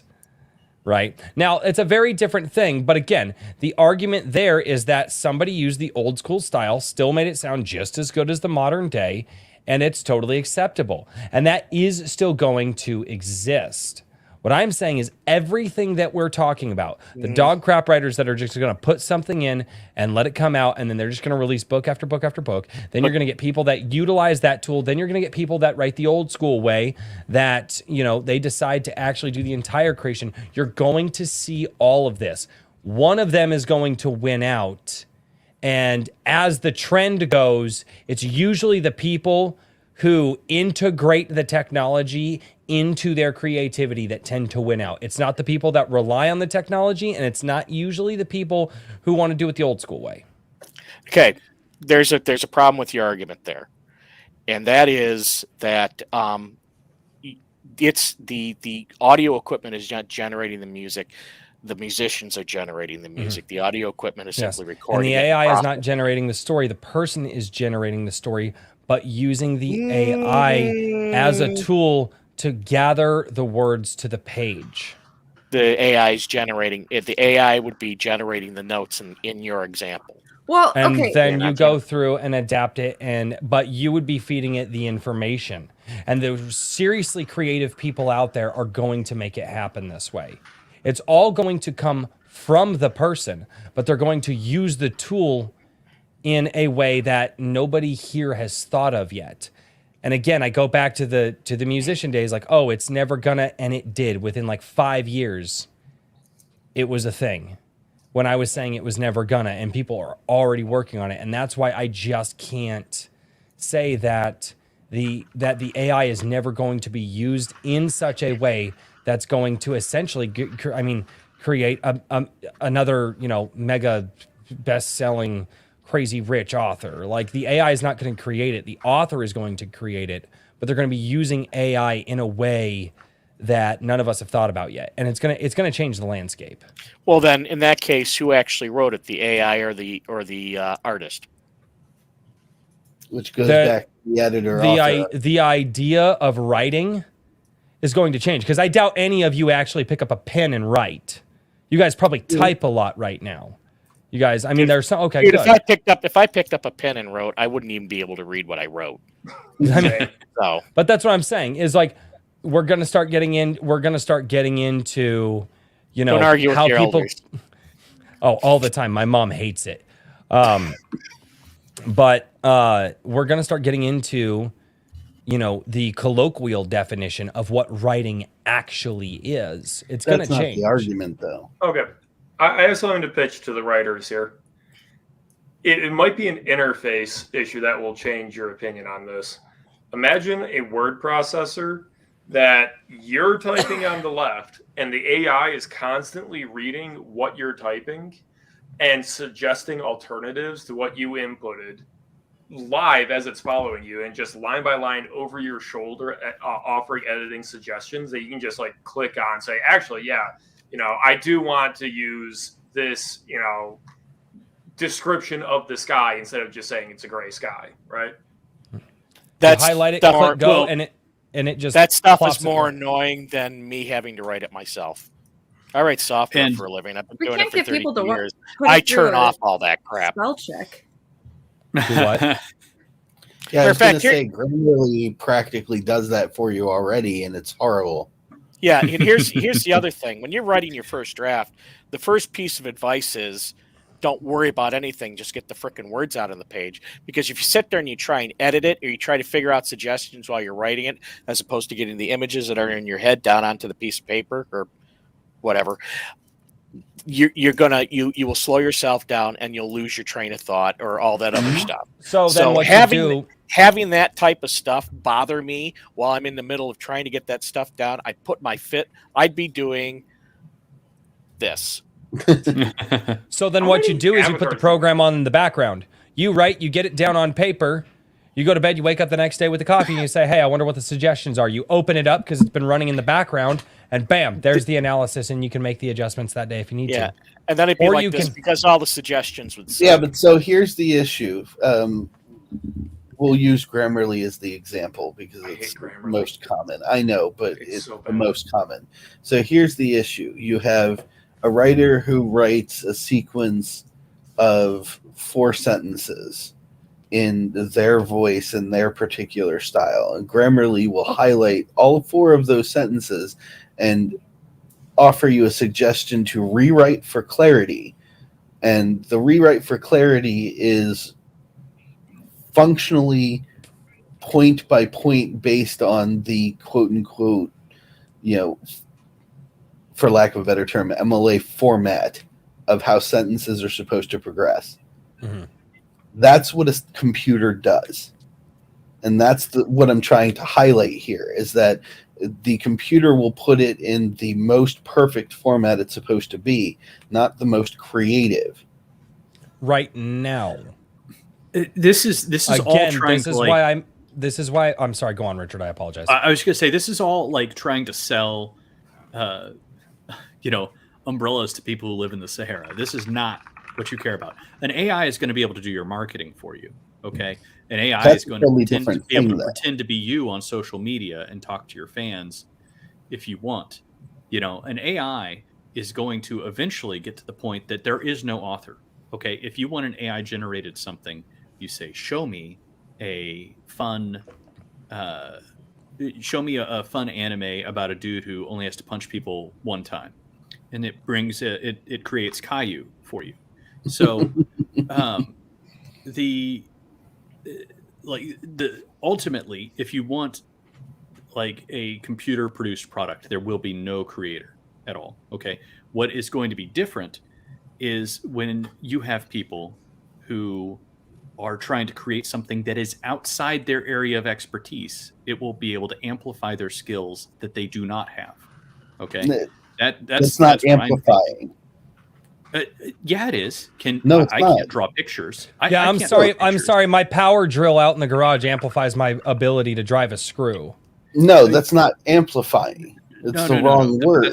That's not like we're saying totally different things here. My skills are in creating a website.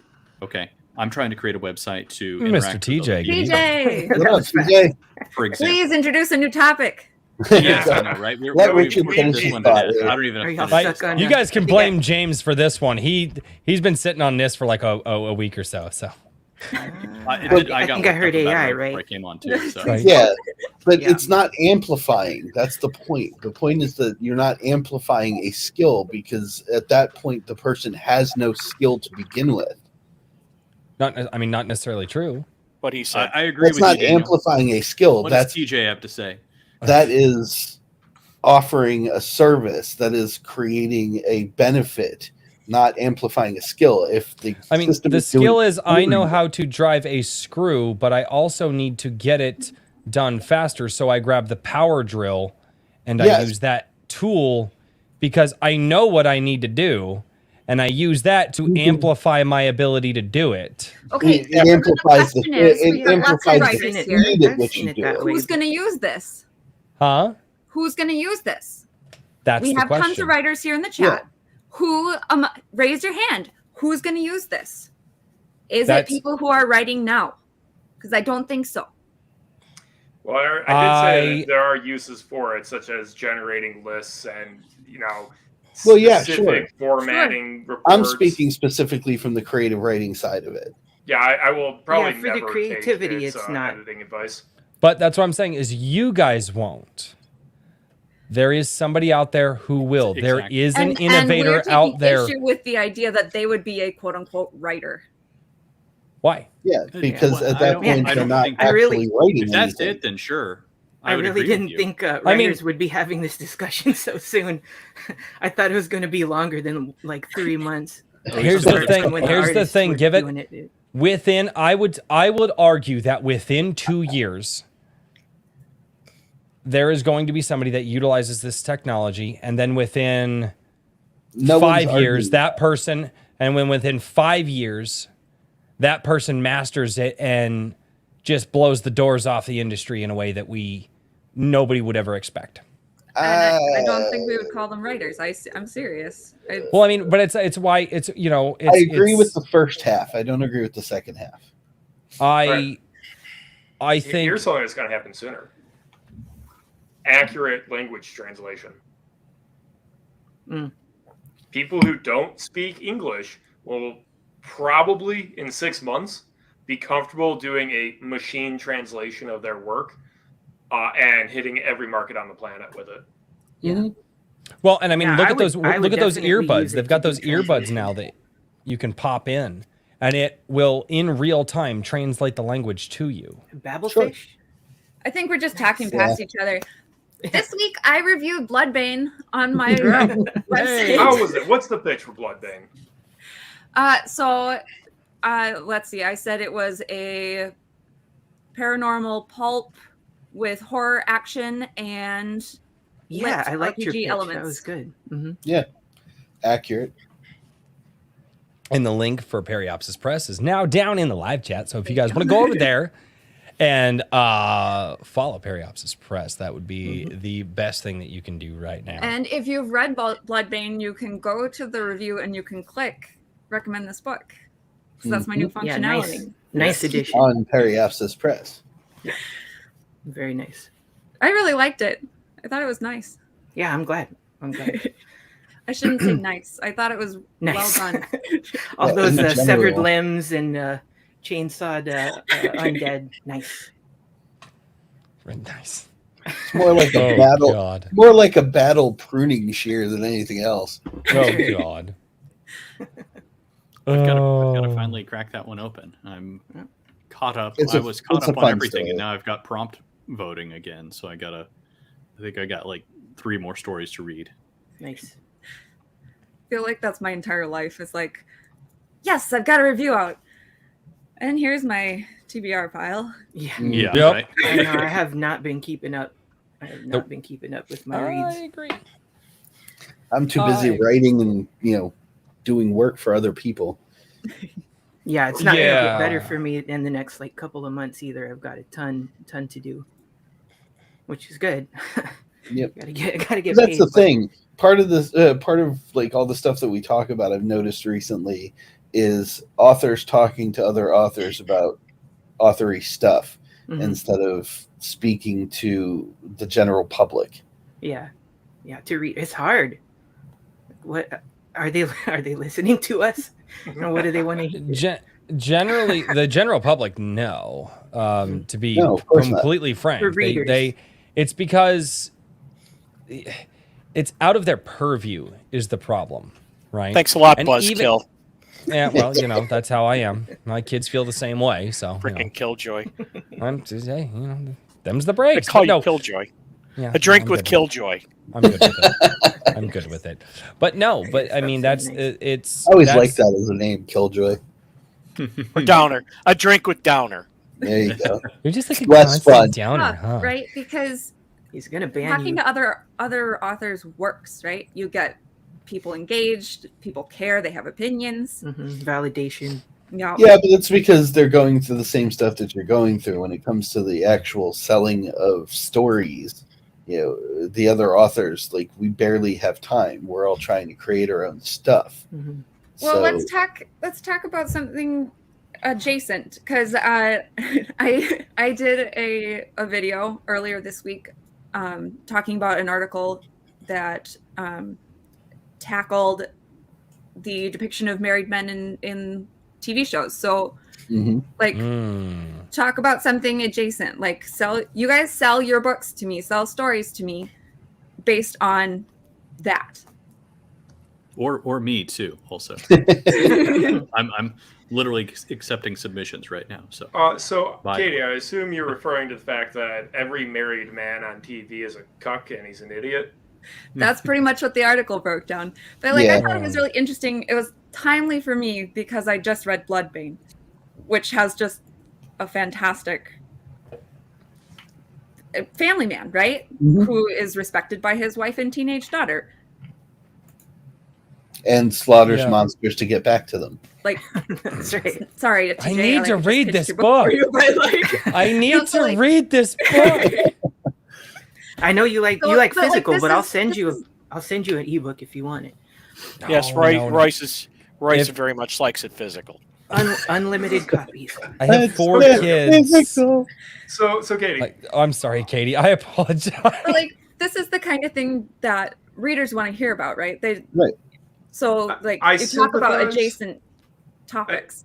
I sympathize with the desire just for like a good guy, because a lot of people, like, I feel like a lot of stories are about bad people in bad situations doing bad things, but maybe that's just the books I pick out. No, and there's a there's a lot big of- appeal to just having a character you like who's a nice guy in a situation. Mhm. I, however, write noir. And it wouldn't be much of a noir cyberpunk detective if he was like a good husband. He's not, like, my detective is not dumb. He's actually very intelligent. He just has fallen into a recurring argument with his wife, the talking past each other kind of thing, which I've actually gotten a lot of praise for it, of like, oh, that's a very realistic thing, but it also kind of ends up dragging for some readers because they end up not liking the wife who isn't giving him more leeway because they, the readers, like the detective. Even though I, as the writer, go, that's definitely 50-50. They're both half of the problem. You ever seen that movie? I think it's called The Iceman Cometh. I forget what the guy's name is, but he was a hitman for, it was a real guy. He was a hitman for the mob, and early on in his life, he was actually a very good father and husband. And it wasn't until later, when he started becoming a little bit more callous about things, that he actually started, becoming a real monster. But I mean, the guy was he's an average family man, and always loved his wife, and he was killing and chopping people up. So and disposing of them. So that's I don't know Well, where I what was is going that with effect that. in the but game? that's I a forget. rule. There's an effect that, and I was watching a video a while back. It was actually talking about the, like, if you've ever played the Uncharted series of video games, everybody roots for Nathan Drake. They think he's just this, he's a good guy. He fights for what he wants, but like, also you're playing the character, and when you're playing the character, you're like indiscriminately like murdering just like hordes of people, right? And there is a disconnect there that the audience makes, and I cannot remember the name of the phenomenon that the brain does. It sounds like it's something similar to the Halo effect. Yeah, it's actually called the D effect. So what you're effect. essentially saying is simulation theory, right? No, I'm not getting started on that. Screw you, Herman. No. I mean, we already got done talking about AI, and like simulation theory is not too far disconnected from that, especially when you get into the Don't even say the singularity. words. We'll get dragged back in. The truth of the matter is that people are always fascinated by the taboo, and what's taboo of the current culture is going to get the most attention. It's Schadenfreude. So that's been sort of manipulated over many decades with entertainment in general. And there's now, another way of thinking. The Halo side is not taboo. It's just not acceptable. So there's a totally different mindset there, which is where a lot of us sort of lean on is the Halo side, the good guys. Mm-hmm. But it's not taboo, so it's not interesting enough. It's just not acceptable to the masses. Yeah, I can see that. I'm wondering. I just wanted to finish my thought, James. You can jump in whenever. You guys are freaking depressing. No, I think people want more of it. A lot of people don't know what they want. But that's yes. I mean, before yes, you forget, if you're that kind of person, James, go ahead. I mean, the only thing that this live stream is missing is German nihilists. So, in the Iron Age Media Guild server, someone shared a link to I think it was there at least, on a YouTube video talking about what was dubbed millennial writing, because it's another theory. Rather than appealing to people's interest with taboo, it's trying way too hard to be, how do you do, fellow children? Aren't we all struggling with student loan debt? Yeah, and they were specifically ripping on Borderlands for the most absurdly verbose, useless methods of communication where no one has a maturity level above like 12. That's pandering. It's a totally different beast. Well, I will say this: the fact of the matter is that many, at least millennials, at least the younger ones, I'm like right in the middle. I'm like a middle millennial, but the one of the things more like it. I'm not responding to you anymore. But one of the biggest things when it comes to the millennial writing is that many millennials don't have real world experiences beyond go to school, and then when you get out of school, go to more school, and then go to get work. out of school and maybe work. Maybe. Well, I'm going to be a writer. It's like, well, what experience do you have? Well, I'm going to write about this thing that they don't know about.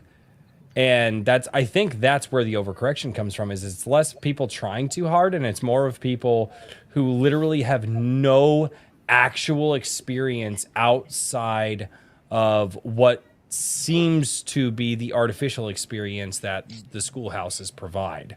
Because and they're trying too hard to compensate. And the other try hard.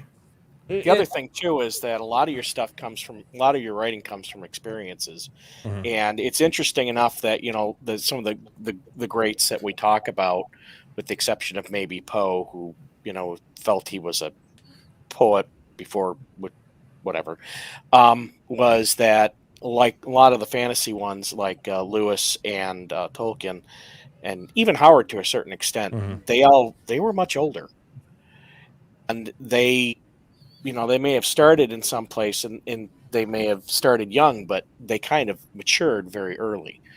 And they went through things like war, and people go through the Great Depression, and there was the stock market crash. Much shorter lifespans too. Yeah, and much. Yeah, so I mean, you had to do a lot of things, but the age also makes a difference, I think, because you're able to take all those experiences and throw it into, your book. That was something that I ended up talking with the fellow editor on Twitter about. Self-insertion is very prevalent now in modern fiction, and it's bad. There's no other way to say it. It's horrible. It always is. But the stepping stone of good writing begins with self-insertion. For those of us that have done writing for long, everybody does it at first. You start with, okay, how would I deal with this situation, and then you tweak it a little bit and make a character out of that. And as you progress through the craft itself, evolving your skill, you become able to insert yourself into other fictional humans, people that don't actually exist but are fully formed because you've spent that time learning how to express yourself through self-insertion. But the stuff that comes out now is all self-insertion based, and it's like that's the first draft stuff that you want to write down and then go, okay, this is horrible and I have to fix it. I do think people are getting tired of it, though. No, I agree. Yeah, I think people totally self-insertion stuff. I think that a lot of there's a certain level of ego to it once you reach a certain point, though. If you're not able to progress past self-insertion into a story of any kind, unless it's like a biography and you actually did all of that stuff, and if that's the case, then super awesome for you. But if you can't progress past self-insertion, you're not ready to be a published author. I'll toss this hand grenade in here, and this is just my own personal thing that I want to throw in. I think a lot of what we're seeing, just writing between television and everything at this point, is I think that there is just because of how society has progressed with technology and things like that, and the ease of everything, I think that there is just a rampant problem with current generations understanding the separation between fiction and reality, and mostly because video games. No, not because video games, but because of helicopter moms. Messing with you. No, I think it's helicopter moms and parents who did not properly allow their children to engage in life. They weren't allowed to go ride their bikes, alone for a while and get away from their parents and really experience anything when they were younger. And so thusly they don't understand imagination and imaginative thinking, and they can't because their mental growth was stunted.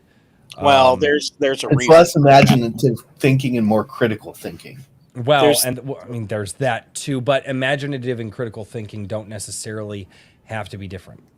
Well, there's a reason for that, because this is around the time when I grew up, and I had that being a kid and going out and riding your bike, being out with your friends all day, coming in at night. I had it too.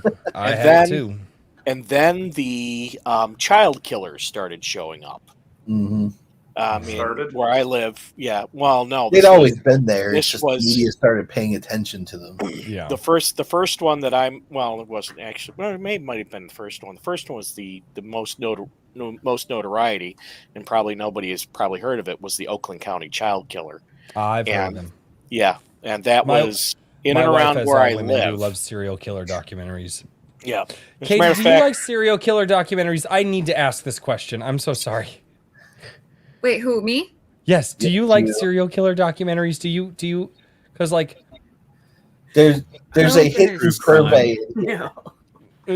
Why am I being asked this question? Because there's there a seem theory. A lot of women do.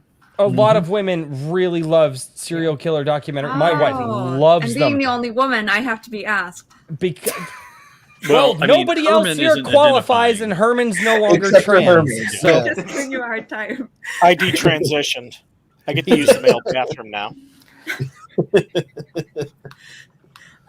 No. Okay. I have to be careful on Twitter too, because I've had to mute some people that I follow and who follow me, and I apologize if I'm not interacting with your stuff anymore. Like, I'm a mom of young children, and like that's anxiety inducing for me, and I can't handle it. Okay. No, I had to ask. Anyway, But Herman, getting Oakland Killers. back to Oakland County child killer. Yeah, that Getting guy. back to my point. That's pretty much when it started, and then you had the Atlanta child killer, and then the whole Night Stalker came in around that time too. I remember that one too. So people started keeping their kids at home. I remember I used to have to walk. It was at least a mile, uphill both ways through the snow, to school and back. Always uphill. And you and all of your brothers and sisters shared the same pair of shoes. That sounds ridiculous, but if there's a valley, that's not that far from the truth. So, but yeah, you would either ride to school or you walk to school, and you could do that on your own. You'd pick up your buddies and walk to school, and then kids started showing up dead, and next thing you know, mom and dad are driving you to school. So, and it never ended after that. I had a decent childhood. I grew up in a suburb of Denver called Arvada, if anybody is in Colorado and you're familiar with it. But I was back in the 90s, but we used to jump on our bikes and we just disappear for the day. I mean, I grew up in an area and like my dad lived there his whole life, and my dad knew, I don't know how he knew everybody in a freaking suburb, but he did. Probably because he'd lived there since he was like 2. But yeah, we used to jump on our bikes. We'd disappear for a day. Mom and dad, hey, when the street lights come on, you come home. That was the rule, And, yeah, we were pretty free where I grew up too. Yeah, and but that allowed me and my buddies time to get out and explore and create and think and do stupid things.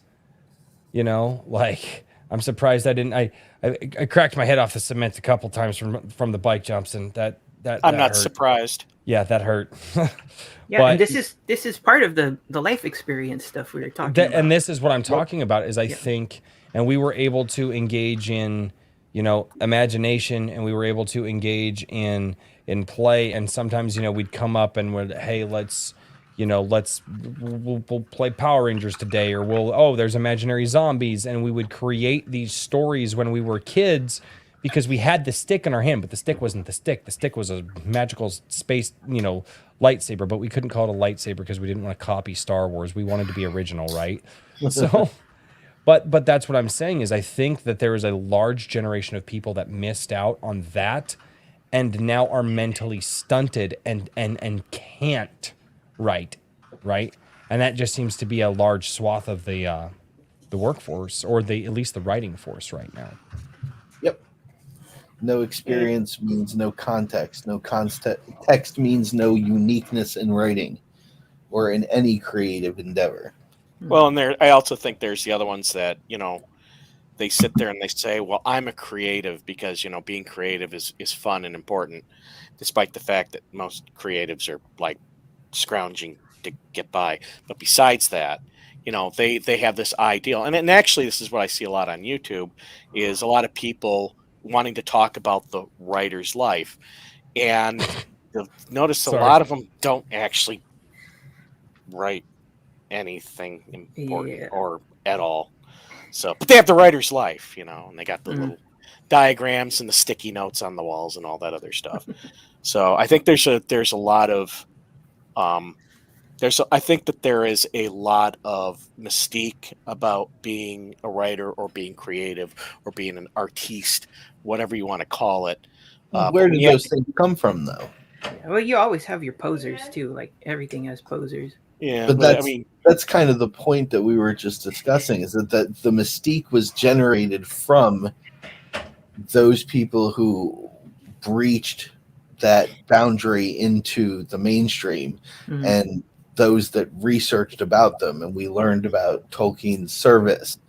We learned about the wild and crazy crap that Jack Kerouac got into. You know, So I was a big fan of his stuff, and I thought that I had to backpack across the U.S. in order to be an author. wild and crazy. Anyway, So say talking something, about Royce. Go ahead. talking about the importance of life experiences for writing. What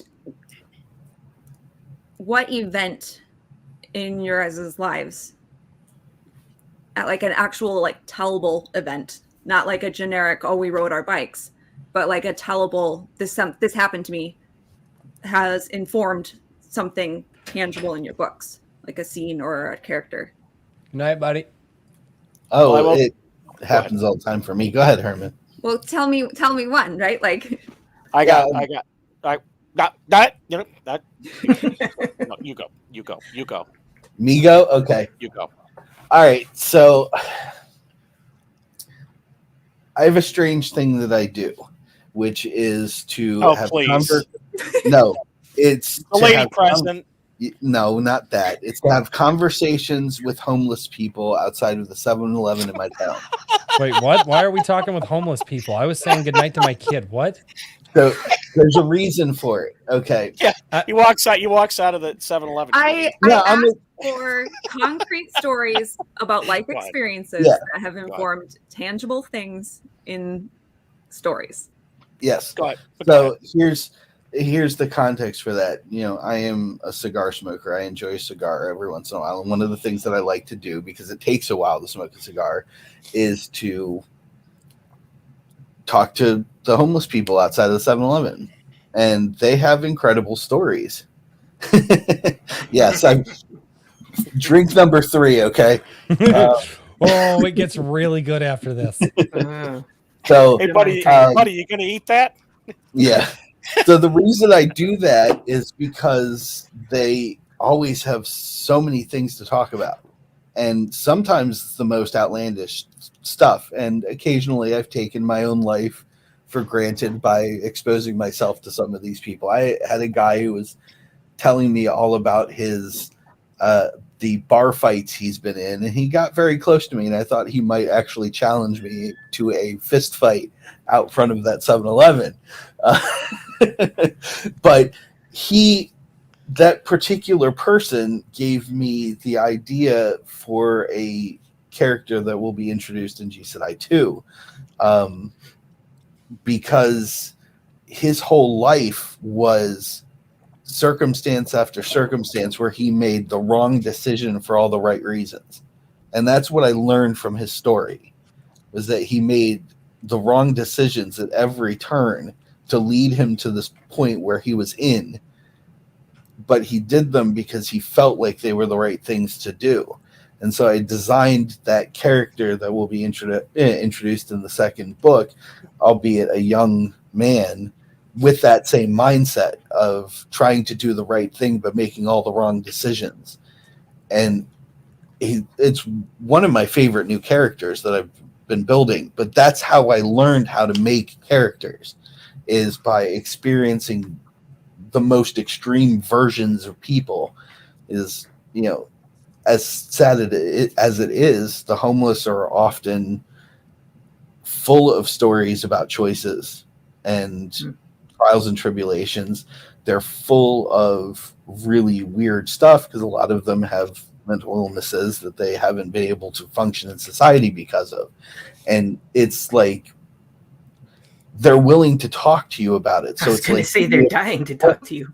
yeah, but it's like the ability to crack someone's head open and look inside of them just by listening for a half hour to an I hour. think you might get arrested for that, Daniel. Yeah. I could, I'd end up being one of those serial I killers. mean, at least he's but- doing it to the homeless, right? That's how it started. How long has it been since the last Yeah. bannable offense? So, would you like a sandwich? Okay, guys, I'm But going that- to. But that's what I Oh. mean. Those I got- those sorts of experiences are what give a person the ability to build something that other people are interested in without having the experience, or even secondhand in my case, of sitting and listening to someone who has been through so much hell. Yeah, you Mhm. gotta I listen to wouldn't be people able and to you create characters gotta that are know people. Oh. Guys, I'm going to give just another couple of minutes here for us to kind of wrap up this conversation. Then we're going to go over to super chats. Yes, it's almost a So- super chat time. Yes. I covered a Uh, few. If I can try Okay. to jump in then. Yeah. Go ahead. Uh, Go ahead. I would think that, like many other, this is the same for most authors, that it's really hard to say that this one thing I pulled from here and put here. Because normally when you're crafting a scene, there's like, I don't know, let's call it 10 elements. You've probably pulled them from 10 different parts in your life, or just general information, stuff you read about, things that There's a happen to little your bit of friends, and so on. But to more directly answer your question, I'd actually say for in a manuscript I'm going to release later this year, I sort of inverted something that didn't happen to me. It's a bad way to describe it, but as I told when Royce interviewed me the first time, I got my start storytelling on my grandfather's knee. And unfortunately, he passed away when I was still a kid, like a little kid. So that is where it all started for me. But he passed away when I was very young. And I really only came to understand how much that sucked when I was much later, like in college age. I came to realize just how bad that was. So as I was working on this story about a college student who gets like a fantasy isekai adventure and stuff is going on, I was just like, the way the story ended up, I needed him to be in a bad relationship with his parents as basically a solution for why most adventurers are orphans, right? You don't want to have to deal with parents. But I realized that him still having a connection to his grandfather and coming to realize that he cherishes that connection can be used as an incredibly powerful way to, make the reader like the character. Yes. So how's that for an Grandparents answer? are lovable. So Yeah. from real life. I do have a concrete one that I can share pretty quickly. So in my early 20s, I suffered a loss that I'm not really going to go into the details of, but I mean, it was pretty serious. So whenever I need to get into some tough, like emotional stuff, that's part of the well now, for good or ill. Just having been through that and really and really understanding.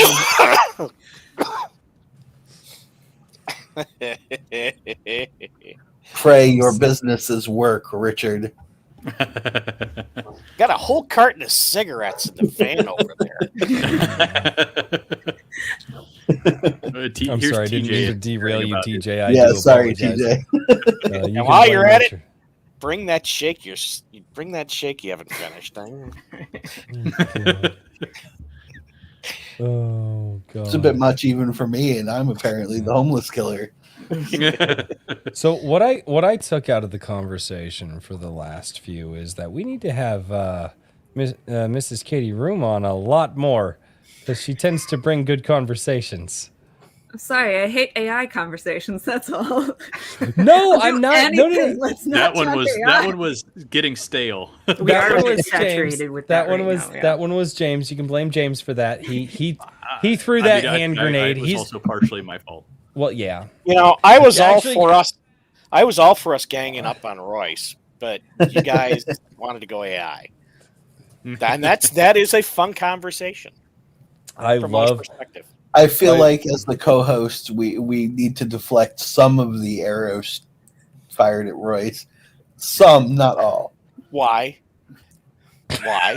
Keep him on his toes. It's kind of a symbolic gesture. I just try and do Yeah. like one or two. It's a symbolic gesture. He's like, I'm the king. I have the peasants deflect my arrows for me.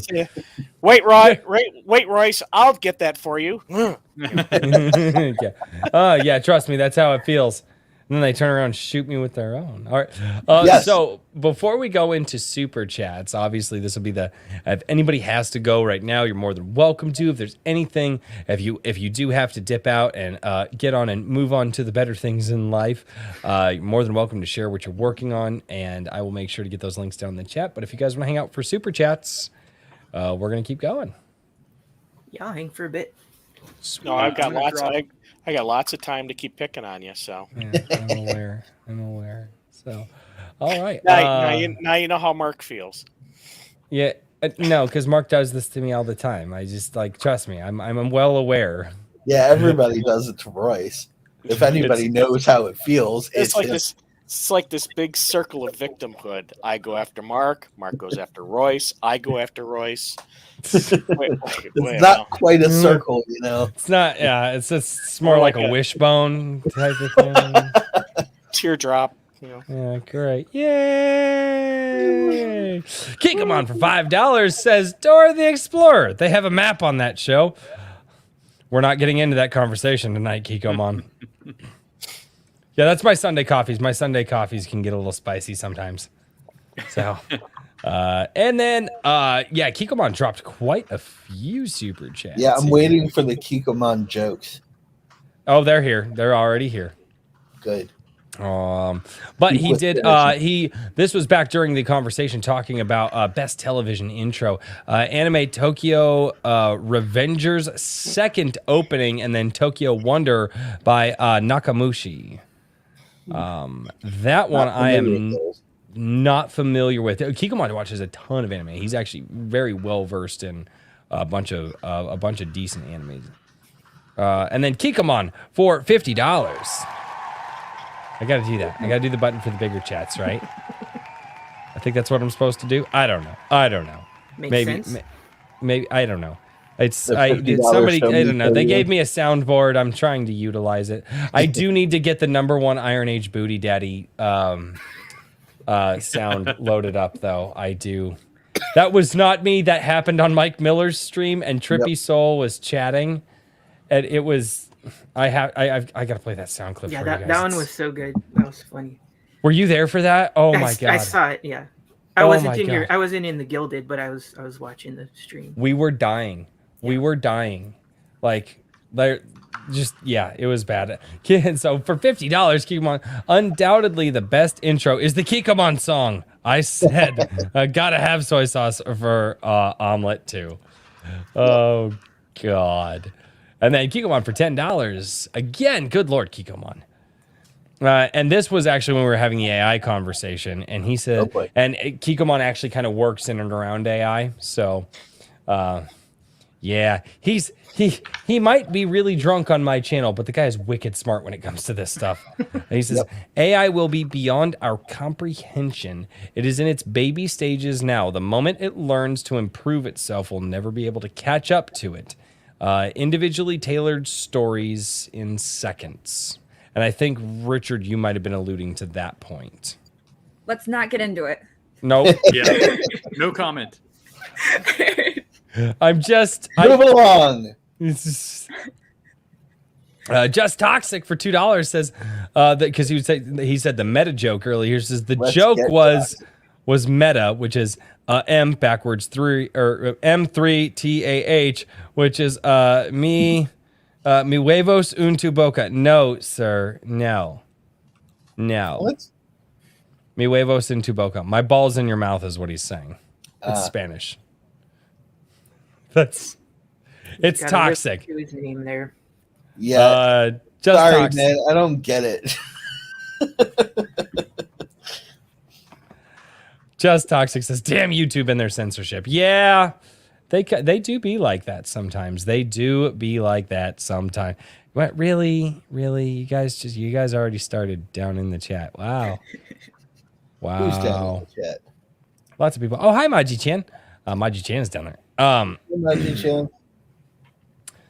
Kikomon for $5. One thing you all forget about is that authors write one book to satisfy a majority. AI will be able to tailor a book / story / animation for the individual. Okay, I'm gonna leave that one there. But I don't disagree. Oh, probably should have read these earlier. That's a great point though, Kikomon. That's a great point. Kikomon for $2. Daniel, speed up. Your head is not low enough. This was a while ago. Your head was several inches higher than it is now. Hetero Crow Media says, favorite Harry Potter book or movie? Let's go around the panel here. Favorite Harry Potter book or movie? I think that because I'm only familiar with the movies. I haven't read the books. I did. I really like The Order of the Phoenix. Agreed. Book was better though. Huh? Book was better. Well, they generally are. No, I'm a sucker for the rallying speech. You know, it's one of my favorite things when you see the hero character give the rallying speech, and when Harry is in when they're in whatever that room that secret room is or whatever.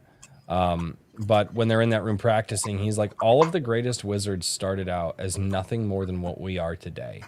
And I like anytime you get the hero to do the rallying, speech, I'm just like, sold, done. That's it. It's up. Yeah. I like this movie now. It's just, I automatically like this movie. So yeah. What about you guys? Do you have a favorite Harry Potter movie or show or movie or book? It was Order of the Phoenix, mostly because it opened up the world a lot more than the previous books did. Prisoner of Azkaban is objectively the best. So Seconded. I think it's the best written. Ooh. Yeah, I've only seen the movies as well. I tried to start the books and I just couldn't. I'll try again. I'll keep trying until it works. But yeah, I think Keep smacking your head into that wall. Yeah, but I don't know. Maybe it's a mood thing. But anyway, Goblet of Fire for some reason I enjoyed quite a bit. Really? Yeah. That is a The good movie one. was good. I think Movie some was people really don't good. Yeah, like that that- one. The movie? I think I've heard, but yeah.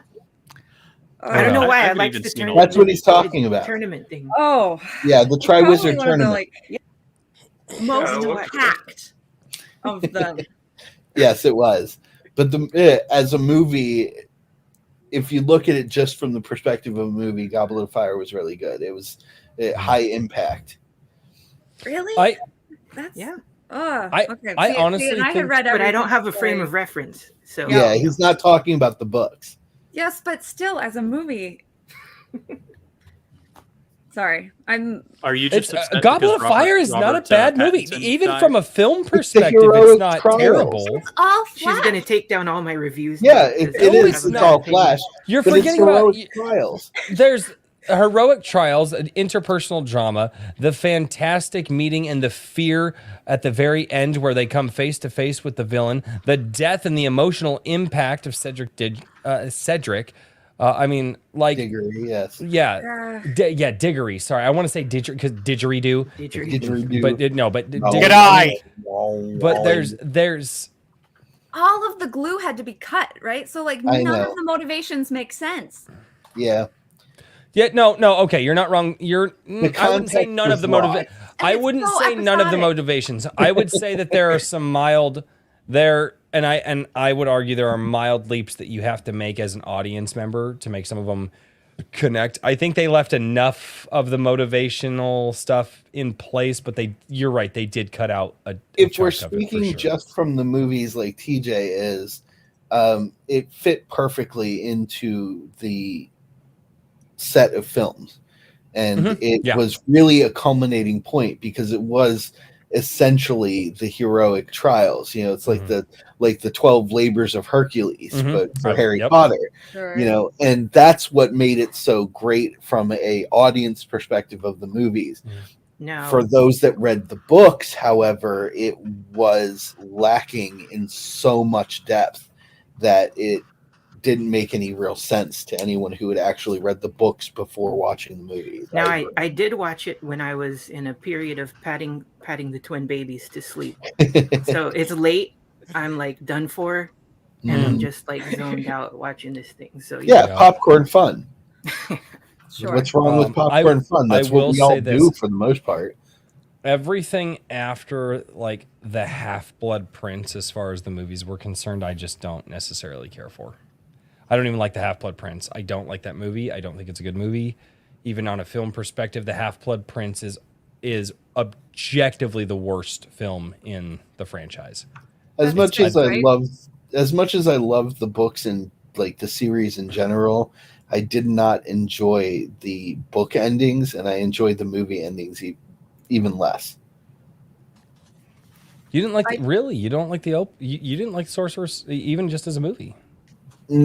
Well, no, I mean the ending of the movie series and the ending of the book series. Oh, I got yeah. Both. Okay. I don't think either side did well. I don't think J.K. Rowling did well with the ending of the books, and I don't think the writers and producers did well ending the series of movies either. Agreed. So, and I came to this conclusion quite recently because I finished the Nutcracker trilogy by Paul Thompson. And it starts out as magic school, and it progresses into not magic school. So like each of the books is like in a different genre. It's like, just fantastic. The ending, and I'm not going to spoil anything here because it's like the epilogue type of end that you have in Harry Potter with everybody loading everybody up, like everybody's kids onto the train. It's just, she's trying to do a circle, right? And it just is complete hogwash. Like it just doesn't work because there's no resolution there. Right. Paul Thompson in his last book has everybody coming home from school. So all of the children are coming home from school for like a Christmas-like event. So everybody's there, everybody's arriving, everybody's still talking about these experiences that sort of reference back to experiences that you had when they were children going to school. And it was just way, way more fulfilling because you saw the characters in their place. You know, the goal was always to have peace, to marry the girl, that kind of stuff, and you got that. And I think it would have been better if we had more of a glimpse into what Harry's life as an adult looked like. Yeah.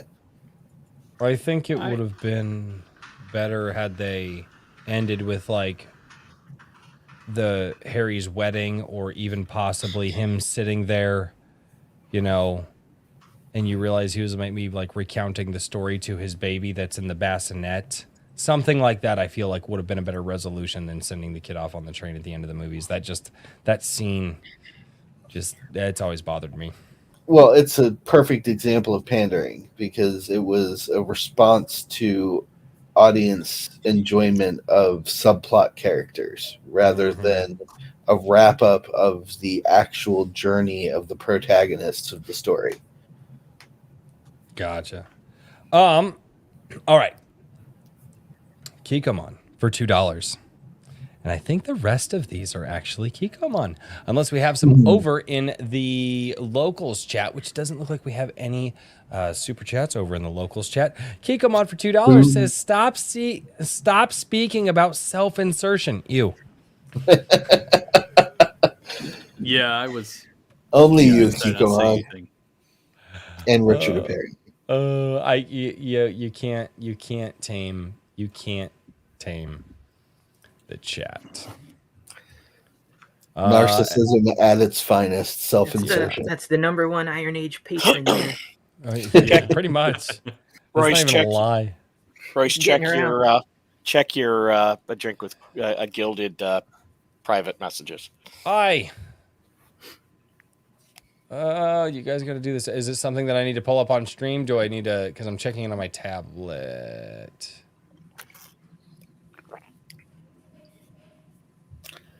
And it's going to turn out to be something ridiculous.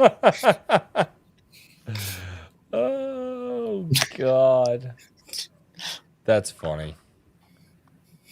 Oh, God. All right. Not going to share with the class. Huh? I pulled it up on a different computer. I have I've got my Surface Pro up here going for the locals chat.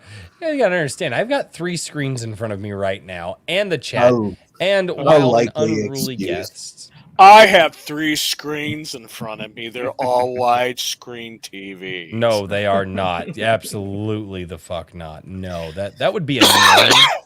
Just get good, scrub. Well, if you want to see what Royce is seeing, check out The Gilded. And I need to put my hand in front of the camera more. What was I doing? Oh yeah, going into private messages. Okay, DMs. And then I have to go here, and then in order to not share the private messages with literally everybody, I have to download the image, and then I have to pull up the downloads. You guys, I love how you guys are like, hey, you should literally go to Gilded, which is something that I try to turn off during the streams because too many. Everybody's like, Royce, I tried telling you something on Gilded. I'm like, why are you telling me something on Gilded? There's a live chat. I don't even look at anything but this particular live stream. I just wait for Royce to put everything up for me to look at. Way too much. There we go. This was specifically requested by the chat. I can see that. A Venn diagram. Yes. I hate you all. I hate you all so much. You guys suck. Oh. So sad. You guys suck. Okay. Kikomon for $2. He says, how low can you go? Lower, Daniel. Lower. Woo! He's like, Kikomon, what you may not realize is Kikomon's going, drink. Yes, sir. Oh no. What was that one show? You did 4 drinks, and I think Richard did about a half a bottle of vodka or something. No, I didn't do that much. It wasn't that much. It was quite a. It was more than I meant for it to be at the time, and it was mainly that I drank it. It was 4 of these glasses full of like rye whiskey. Yes. All right. And then Kikomon for $5 says, did KDC the best intro song ever? If not, show her. Woo! I think the whole internet has seen it at this point. I think everybody's seen the Kikomon song. Yep. I don't know if you guys saw it. He had JDA showing it to Eric July. Yep. Did he really? Yes. That's fucking hilarious. I didn't see that. That is hilarious. Yep. Oh man. The legend of Kikomon. The legend of Kikomon grows. We need to make a Kikomon like video game, but like fill it with nothing but like a side scroller, but like nothing but like lore from this channel. That'd be great. I was gonna say, if I had the free time. Go ahead, there's going to have to be a Kikomon Easter egg in the magazine, I think. So that would be great. If I had the free time, I'd do like a satire parody of David Carradine's Kung Fu: The Legend Continues, and do Kikomon: The Legend Continues. Yeah, there you go. Oh, Kikomon linked it in chat. There it is. Yeah, he did. He absolutely did. Alas, I don't make enough money yet to just write random nonsense because I want to. See, I also don't make enough money to do random nonsense, but I still do. And that's how it's done, Daniel. That's how it's done. Fake it till you make it. Right? I refuse. I refuse. Never refuse your idiocy. It might look like genius to someone else. Not willing to take that chance. Kikomon for $2 says, Herman, which joke did you like the most? Talking about the Kiko jokes. I don't know. Yeah, get off my lawn. Yeah. He's muted. I know. There we go. I was in the middle of doing the Venn diagrams, and I didn't hear any of them. Oh god. There you go. A person has to have priorities. There you go. Just saying. Jason Sandberg for $2 says, is this guerrilla marketing for Gilded? Yes. Absolutely. Yeah, that's not even, like, of course this is. Go to the Gilded. Be one with the Gilded. Well, don't be one with the Gilded, because that's a really weird place to be. Trust me. One of us. One of us. One of us. Observe from a safe distance. I really liked iRobot. I really liked that movie. I know everybody's like, the book was better. Yes, I'm aware. The book is apparently always better. Well, in that respect, it's Asimov. iRobot book? Well, it is Asimov, too. Yeah, that is true. No, it's not. iRobot? iRobot is a reskin of it's a reskin of who? It's by a literal who that no one knows, because everyone attributes the movie to Asimov because they bought the rights to Asimov, but they were already developing a story called Hardwired. So they renamed it to iRobot, and they changed the company to US Robotics and changed nothing else. There is no Asimov story that resembles the Will Smith movie. No, they radically alter. No, that's. No, it literally was not based on Asimov. Oh, it wasn't. Yeah. Was not. They incorporated the 3 rules of robotics, the ethical. Not just that. So the idea of spiritual awakening, of sentience and whatnot, was something that Asimov wrote about quite a bit, and that was the concept that they twisted that Hardwired script into in order to pitch it the way that they did. So it is based on Asimov's work, and it follows the same paradigm as much of what he wrote on sentient artificial intelligence and the as Jason was saying, it was originally a Cloverfield script. But the funny thing is that the people writing Chat GPT probably think Asimov is a heavy metal rock band. Yeah. Dude, I got their albums, man. That's super. But super no, sad. the point being was that the changes that they made Mm-hmm. were meant to. That is a really were meant to parallel Asimov's concepts. So. No, and okay, that's probably why a lot of people. I mean, I guess if that's what they were trying to do, they did a very good job at it. If everybody attributes it to Asimov, it was just randomly placed details for. Well, truly, I can show you a 1 hour period of video time had essay on the subject. Sorry, I missed that. might be interested in watching that. Jason Sandberg says, "Mr. Venn Diagram, master of coincidence." And that was for $4. Thank you so much, Jason, for doing that. I do appreciate it. And then Kikomon, and this catches us up for the evening. And then we have to reveal the illustrious poll that I had to post earlier to do some research for James Craig. Yes. For $2, Katie, if you saw it, then review it live. LOL. I don't know why he is so tied to that damn song, but he loves it, and he loves making people watch it. It's great. I think it kind of embodies the spirit of the indie, just how eclectic, and it throws everything at the wall. It's great brand marketing is what it is. It really is. It really is. And right now we've got 43 votes.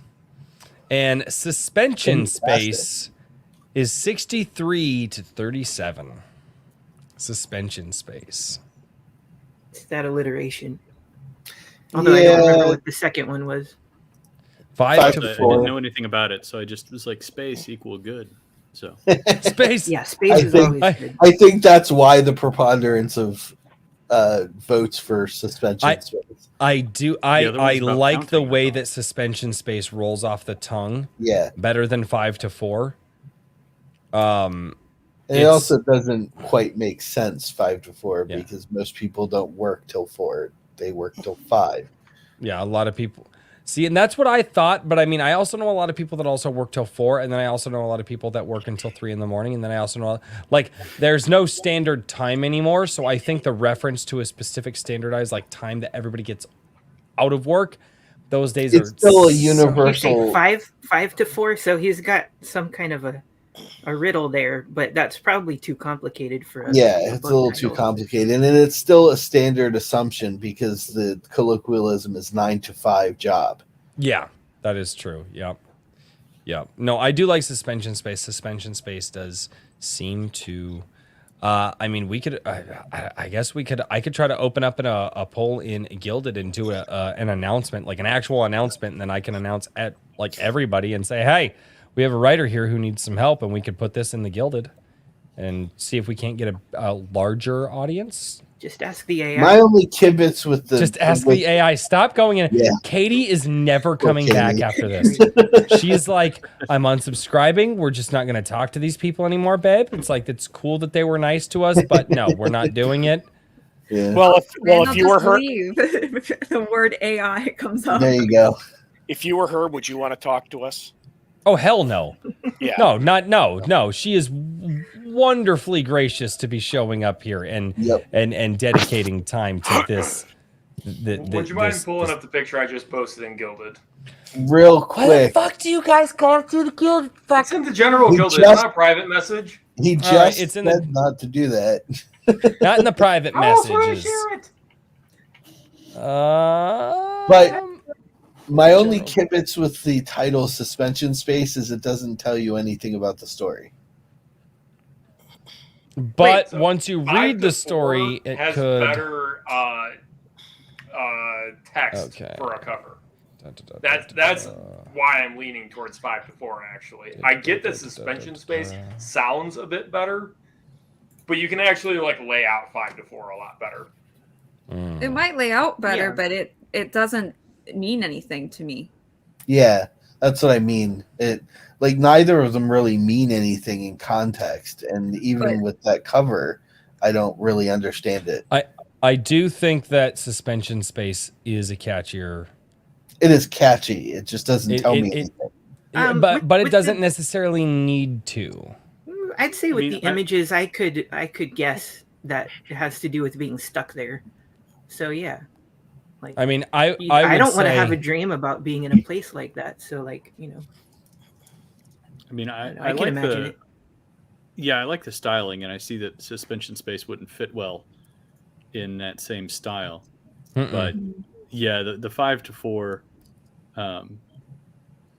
doesn't. I don't. I mean, I could just make it 5 I to 5. assume that it's like okay, we have 5 people now. It's down to 4.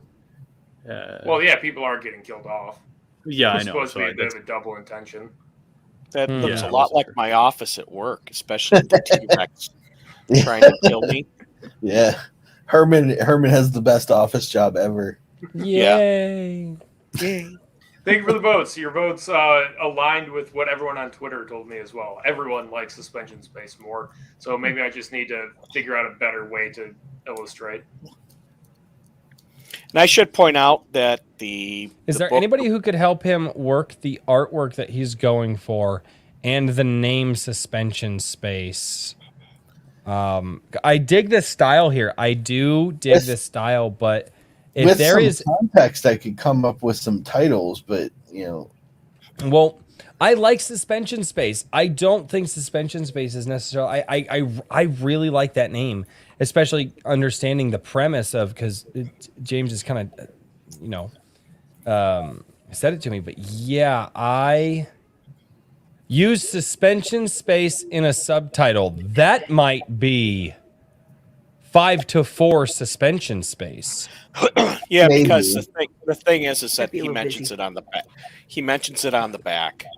And he should probably, if he's going to have Suspension Space on the back, he should also have that as part of the title. I was thinking of just having 5 to 4 being the official title, and then on the inner cover, the alt title, Suspension Space. I almost wonder if I don't know. I think Suspension Space. Yeah, this is something that because what's going to catch him? It's going to be the outside of the book, right? Presumably. Yes, the thumbnail is what everyone's going to see in the link. Yeah, and this is something that the Laureate group we do on a regular basis every Thursday. We call it Blurbs Day, which is working on each other's blurbs for back covers and advertisements and things like that. And that's where I'm coming from, even though I'm 3 drinks in at this point. It, it works, but at least I with still don't at least get with it. sorry, I was going to say No, at go least ahead. with suspension space, you even if you can't fit it into the doors, into those the skewed the rectangles, The cubicles, yes. They're doors. yeah, you could at least seat it on the lines, so it'd have a similar. What about flavor, but not quite the diagonally? same. Put suspension space diagonally. Yeah, it yeah, Would it fit? but it's still gonna have it's not gonna fit that same way where it's all blocked out, but Yeah, no. at least you can keep the skew. I actually do like the cover concept. I think that's kind of cool. Yeah, No, the cover art is cool. Yeah, I don't think you should go away from that at all. And I like the idea of fitting the letters to the individual doors. I'm just not sold on the titles. I Joseph could do 2 letters per door.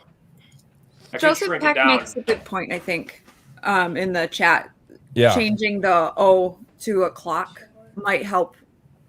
Oh yeah, the Yeah. that's not bad. Then I start thinking about time instead of Yeah. I'll get with my Actually, yeah, line that's designer on that's that. not bad. I like Yeah, it's the a good clock idea. idea. Yeah. And in the 2, you can Yeah, leave in the the 2, O. exactly. You can leave the O with the door open the way it is, Yeah. but turn the We could O also in the have 2. the hands of the clock at 5 to 4. Exactly. Yeah, exactly. Yeah. Yeah. And that would make more sense. And then you get a sense that it has something to do with that. Yeah, and then obviously on the spine as well. Make sure you get that in there on the spine as well. Herman changed his name to Skid Royce. I just wanted to point that out. God, I hate this man's.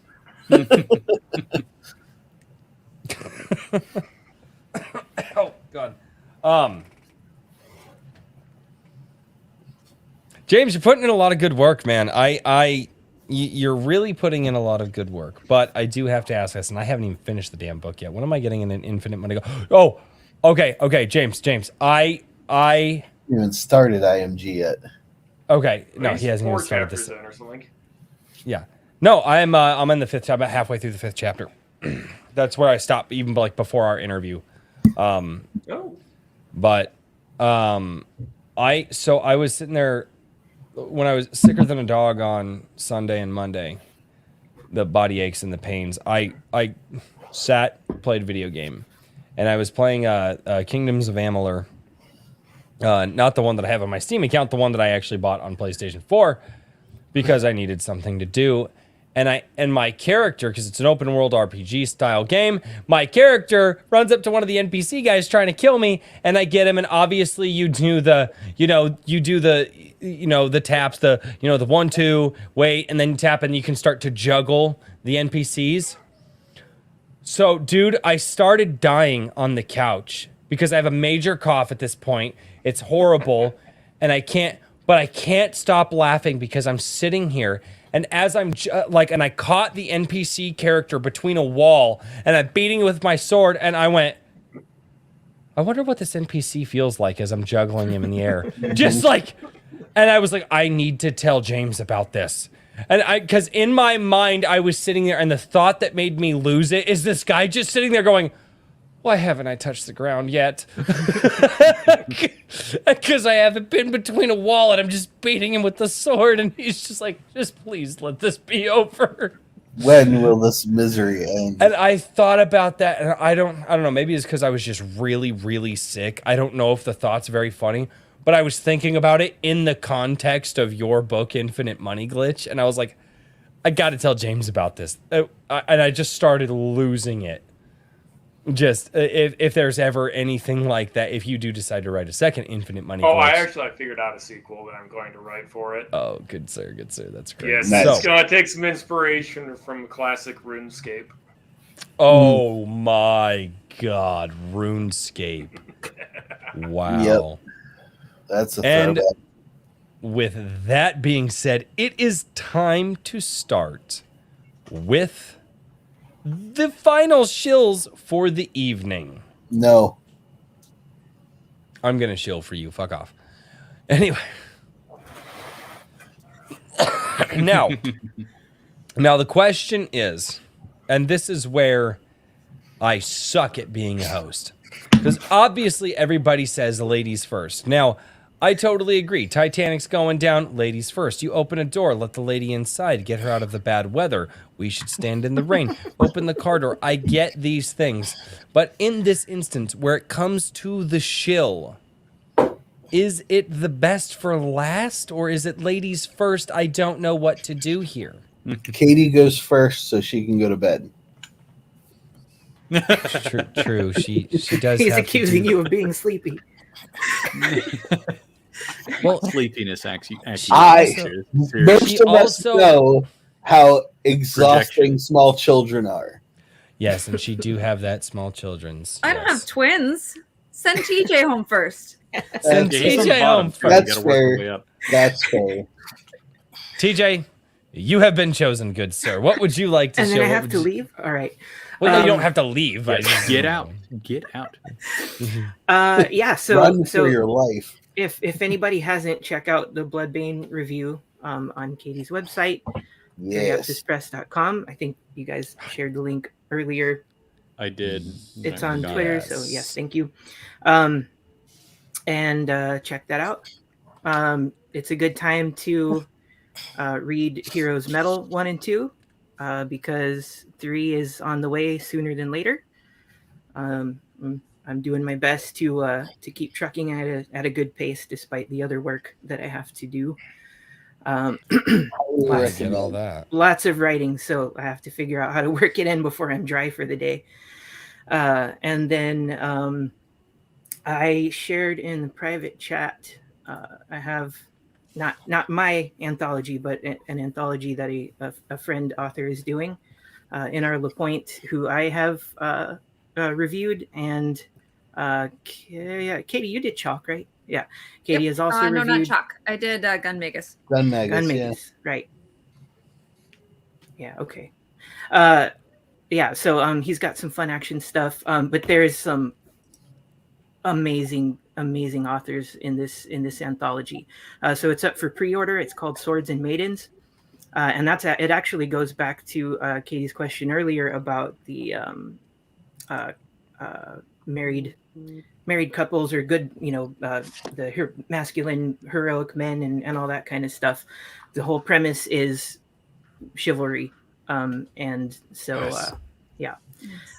so you, as far as I haven't read through all of them yet. I'm really excited to because of who's in it, but mine is pretty typical for me. Very high fantasy with magic technology. This kind of stuff I like to do. It is different, so everything's not the same, but yeah, I think people have a good time. So pre-order, and I think we're due out in March. Fantastic. Yeah. Glad to hear. Awesome. Yeah, excited about that. March 19th. There we go. Absolutely great. And just so I can get him the hell off of my channel, Herman P. Hunter at the Lore Forge. Yeah, you would have to ask that as I'm in the middle of throwing up my links. It's Herman Skid Royce Hunter. Yes, Skid Royce. Yeah. God, I just, there's it's just. Do you guys not know how to share this? Whoa, sorry, we couldn't find that page. Your You link lie. no work, sir. Yep, your link no work. Oh, that's because it's in Amazon? twice. Yeah, it's God, can you? it like Is it pasted Amazon, inside Amazon? of itself. If you guys would just share the tiny links instead of trying to share the full HTML web browser link. Why wouldn't you make your job easier? Amazon isn't easy like that. You know what? Here, I'll just do it. I got it right. Read here. the Bam, Wizard bam, Stone, and- people. Yes, read the Wizard's. And by the way, Yes, the Wizard Stone. It is now down in the chat below. the title of the Wizard's Stone was picked by various readers. So, reader pick title. Don't blame me. All I'm good with it. I don't care. I mean, I didn't read it. I named my first fantasy book "The Wizard's Mistake." It's natural. It's fine. Oh God. Oh, I mean, it's about a fat kid Well, there he recruited goes.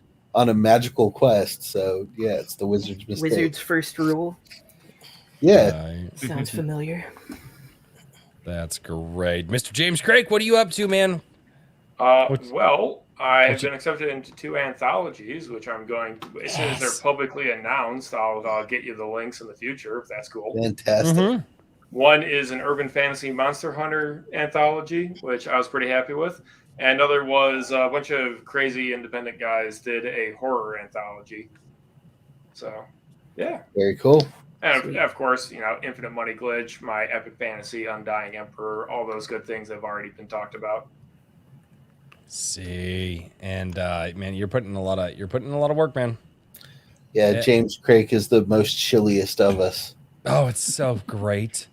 It's so nice when he comes on the show because he like almost wants to shill too much. And I'm just like, God, this is nice. Just like, somebody who's just like, hey, I got stuff. He's like the Middle Eastern guy that stands outside of the 7-Eleven. Hey, I have a thing. You want to buy the thing you should buy? You should buy me. No. I am don't here let to it buy- entertain people. I Man. want Put people him in a to cage have with big Black old Knight. smile on I their face have after reading my book. iPhone. It's just as good as iPhone. Yeah. Exactly. It's great. I'm only here because Great. Royce made a mistake and gave me the link. I open this up to the past guests who have been on this show, and that is what our group setting is. And I'm like, well, who would we get in the group show? I'm like, well, we already had people on the show. Maybe they would come back. And with that being said, Called it Battle Royale for a reason. we did. And I think this is the 3rd or 4th time Mrs. Katie Room has come back to say hello to everybody. And now it is your turn to do the shilling. Oh, sure. It's not really. Is it really shilling if it doesn't make me money? I just Apparently, yes, because yes, that's In Royce's world, yes. Fame and renown. Or it's a play on, never mind. I'm gonna stop. I try to, I'm just not supposed to make friends. I don't know. I'm Katie Room from Periapsis Press, and just add .com on the end of that, and that's your link. Red Hedge Dragon is my @ on Twitter and Instagram. I'm on there now. I'm gonna try and do some book pictures. So pictures of books. And you do have a YouTube channel that you are working on. Yep. Which Same is name. also Periapsis Press. So See. It's all about the Periapsis Press. Yes. No, well, obviously synchronicity with the And- rest of the different medias. yeah, but right now nothing's monetized, so take advantage of it. Man, Now, it's a pain. if someone buys one of David's books from being I on mean, the website, Technically you'd be kinda. supporting our household. But I think most of it goes into ads. Yeah. Did you hear that? You got to go buy her husband's book. Help feed her babies. Oh yeah, and Periapsis Christmas. That's mine. Would that be this fantastic Yes. book right here? that's the one. That one? Oh, hey, look at that. Oh, hey, yeah. And you can find Periapsis Christmas on, which is, I presume to be fantastic. I literally, this is on my backlog right now. It's I have extremely too many things. Wait till next Christmas, right? Yeah. Can you? Yeah, that's you go. probably what it's going to be. At this rate, probably. And then I keep like trying to just add more stuff to the docket, and I can't even keep up with what I already have. Oh, I know. I'm still This is how it's working on done. Gadling Legacy, which is behind Richard. The what? Yeah. Well, that's why you can't get through it. Yeah. It's in his Yeah. house. I'll get out I of the have way to for keep you. going to Richard's house to get it to read it. Yeah. No, I have my own I copy. but tell him to take it working home, on but anyway. Yeah. It's one of those things. Chico Man, I wish I was sponsored by Dr. Pepper. That would be Right. That's the good money. If that was the case, I'd be sponsored by Deadpool and Boba Fett. There you go. There you go. All right. And we are over to Mr. Daniel P. Riley. Good sir, what you working on? What you working on? What you do? Nothing this week, but I am working on Jisedai 2, the sequel to my epic Kurosawa-inspired samurai story of blood and redemption. Yes. And once that is complete, I will be working on the second book in Legacy of Heroes, Rising Stars. I have a lot of commissions coming in, and hopefully by the end of March at the latest, I will have a short video advertisement completed. Once we've compiled all the artwork, I'm going to grab JVP by the horns and demand some music from him, and then put that music into a short video showcasing the art and kind of hoping to draw some more readers into my superhero world of awesomeness. Yes. Otherwise, you can find me at Mr. DP Riley on Twitter and whimsyland.org if you would like any assistance with creating your own projects. That's what I do. I help people get to where they want to go with their creative endeavors. That wasn't a bad shill this week, Richard. He's getting better. I know. I'm proud. I am very proud. I'm very proud. So don't make me hurt both of you. Don't make me hurt both of you. Oh, well, you know what? As long as you do a better job at hurting me than you do at shilling, we probably get somewhere. Anyway. It takes less effort to attack people with a stick than it does to shill. Oh. And King Richard of the Iron Age. Iron Fisted, first of his name. Iron Fisted. Oh, good Lord. Let's boy howdy. Yeah, we'll just leave that one where it is. Leave that one alone. I dropped a link to my Gilded just now, so that's a good place if you want to kind of chat with me and whatnot. I'm also on Twitter, of course. As far as things that are going on right now, there are the January short story prompt voting going on, plus a little bit of poetry mixed in there. I encourage everybody to check them out. Support the authors who sent things in to the Iron Age prompts, and drop them a comment and a like, and pick out your favorite one and vote for it, and that'll help determine who gets featured in the next month. Also, new project coming up is the magazine. Right now I'm accepting submissions for comics and short fiction, as well as reviews, and all of that is actually paid. So check out the link that I dropped there if you'd like to advertise or you want to stay informed. Follow the link and follow the instructions there, or send an email. You can just send an email to magazine@ironage.media.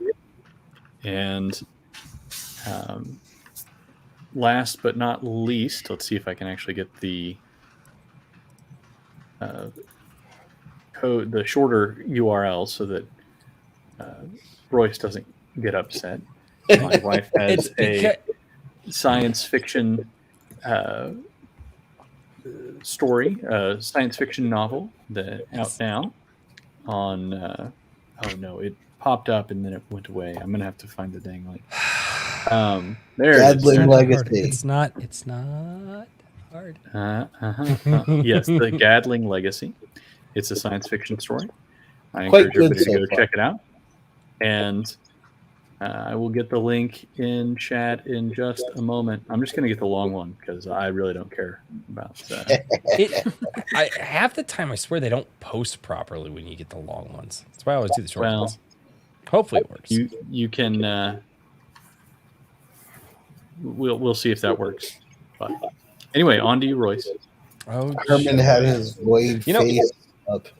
You know, the bad part about all of this is, I tell everybody, I'm like, hey guys, get your chills out there, and everybody's like, you know what, I'm building websites, I'm building a review website, I'm checking out authors, I'm writing stories and creating fantasies for future generations to enjoy. And it's like, yeah, Royce, what are you doing?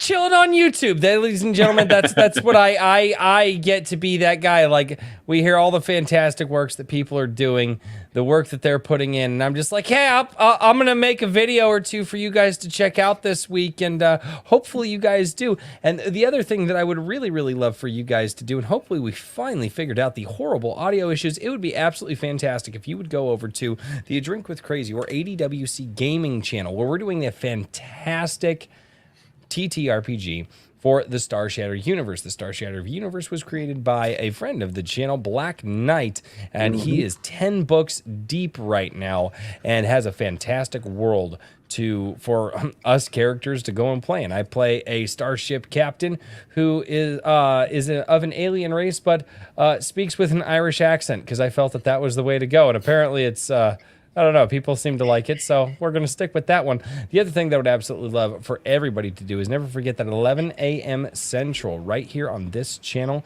every single Sunday. It's Sunday Coffee, and that's where I go and I read your comments. So if you guys have gone and you have commented throughout the week on any of the videos that I have done, I make sure that all that time that you guys dedicate to me by watching the videos and commenting, I try to give right back to you, where I read your comments and I respond. So I do hope that you guys have enjoyed this show enough to go and check out everybody else's links, to check out the links or two that I have to join A Drink with Crazy.locals.com or the A Drink with Crazy Gilded, where you can be a part of the fantastic community that is building over there.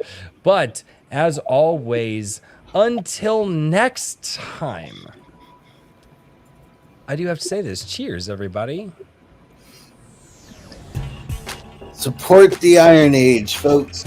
See, do this thing. What thing? What thing? What? I don't know. I don't know either. That thing. I've had enough drinks. I don't know. Herman's hearing aids are going out. I can't hear him. Is that how that works? I don't think that's how it works. Oh, okay. Yeah. I think you have that backwards. But anyways, support the Iron Age. Support your favorite creators. Review the works that you love. Oh yeah, we should have talked about that. That was a big thing on Twitter. People read and then they don't tell anyone that they read the books. And if you don't know what to write for a review, there's this thing called ChatGPT. Richard, oh my god! I need to do a video on that just to piss James off. I am going to ChatGPT and be like, ChatGPT, write a review for Infinite Money Glitch. Oh my god! I'm sorry, James. No, man, that gets me a review. Why would I complain about that? Okay. See? Oh, Kikomon for a $2 super chat says, show me, show you, Kikomon for $2. He's got to come in right at the end there. Oh, I gotta watch the locals chat now, because sometimes the locals people, they get a little sneaky and they try to sneak them dollar bills there right before the end. Because that's how it is. Gotta get your dollar bills in there, huh? Dollar bills, yo. Just tuck and them right in your G-string. Thank you so much for checking out Iron Age Nights. We will see you all next time. Cheers, everybody. Good night. You're being too enthusiastic. No, never.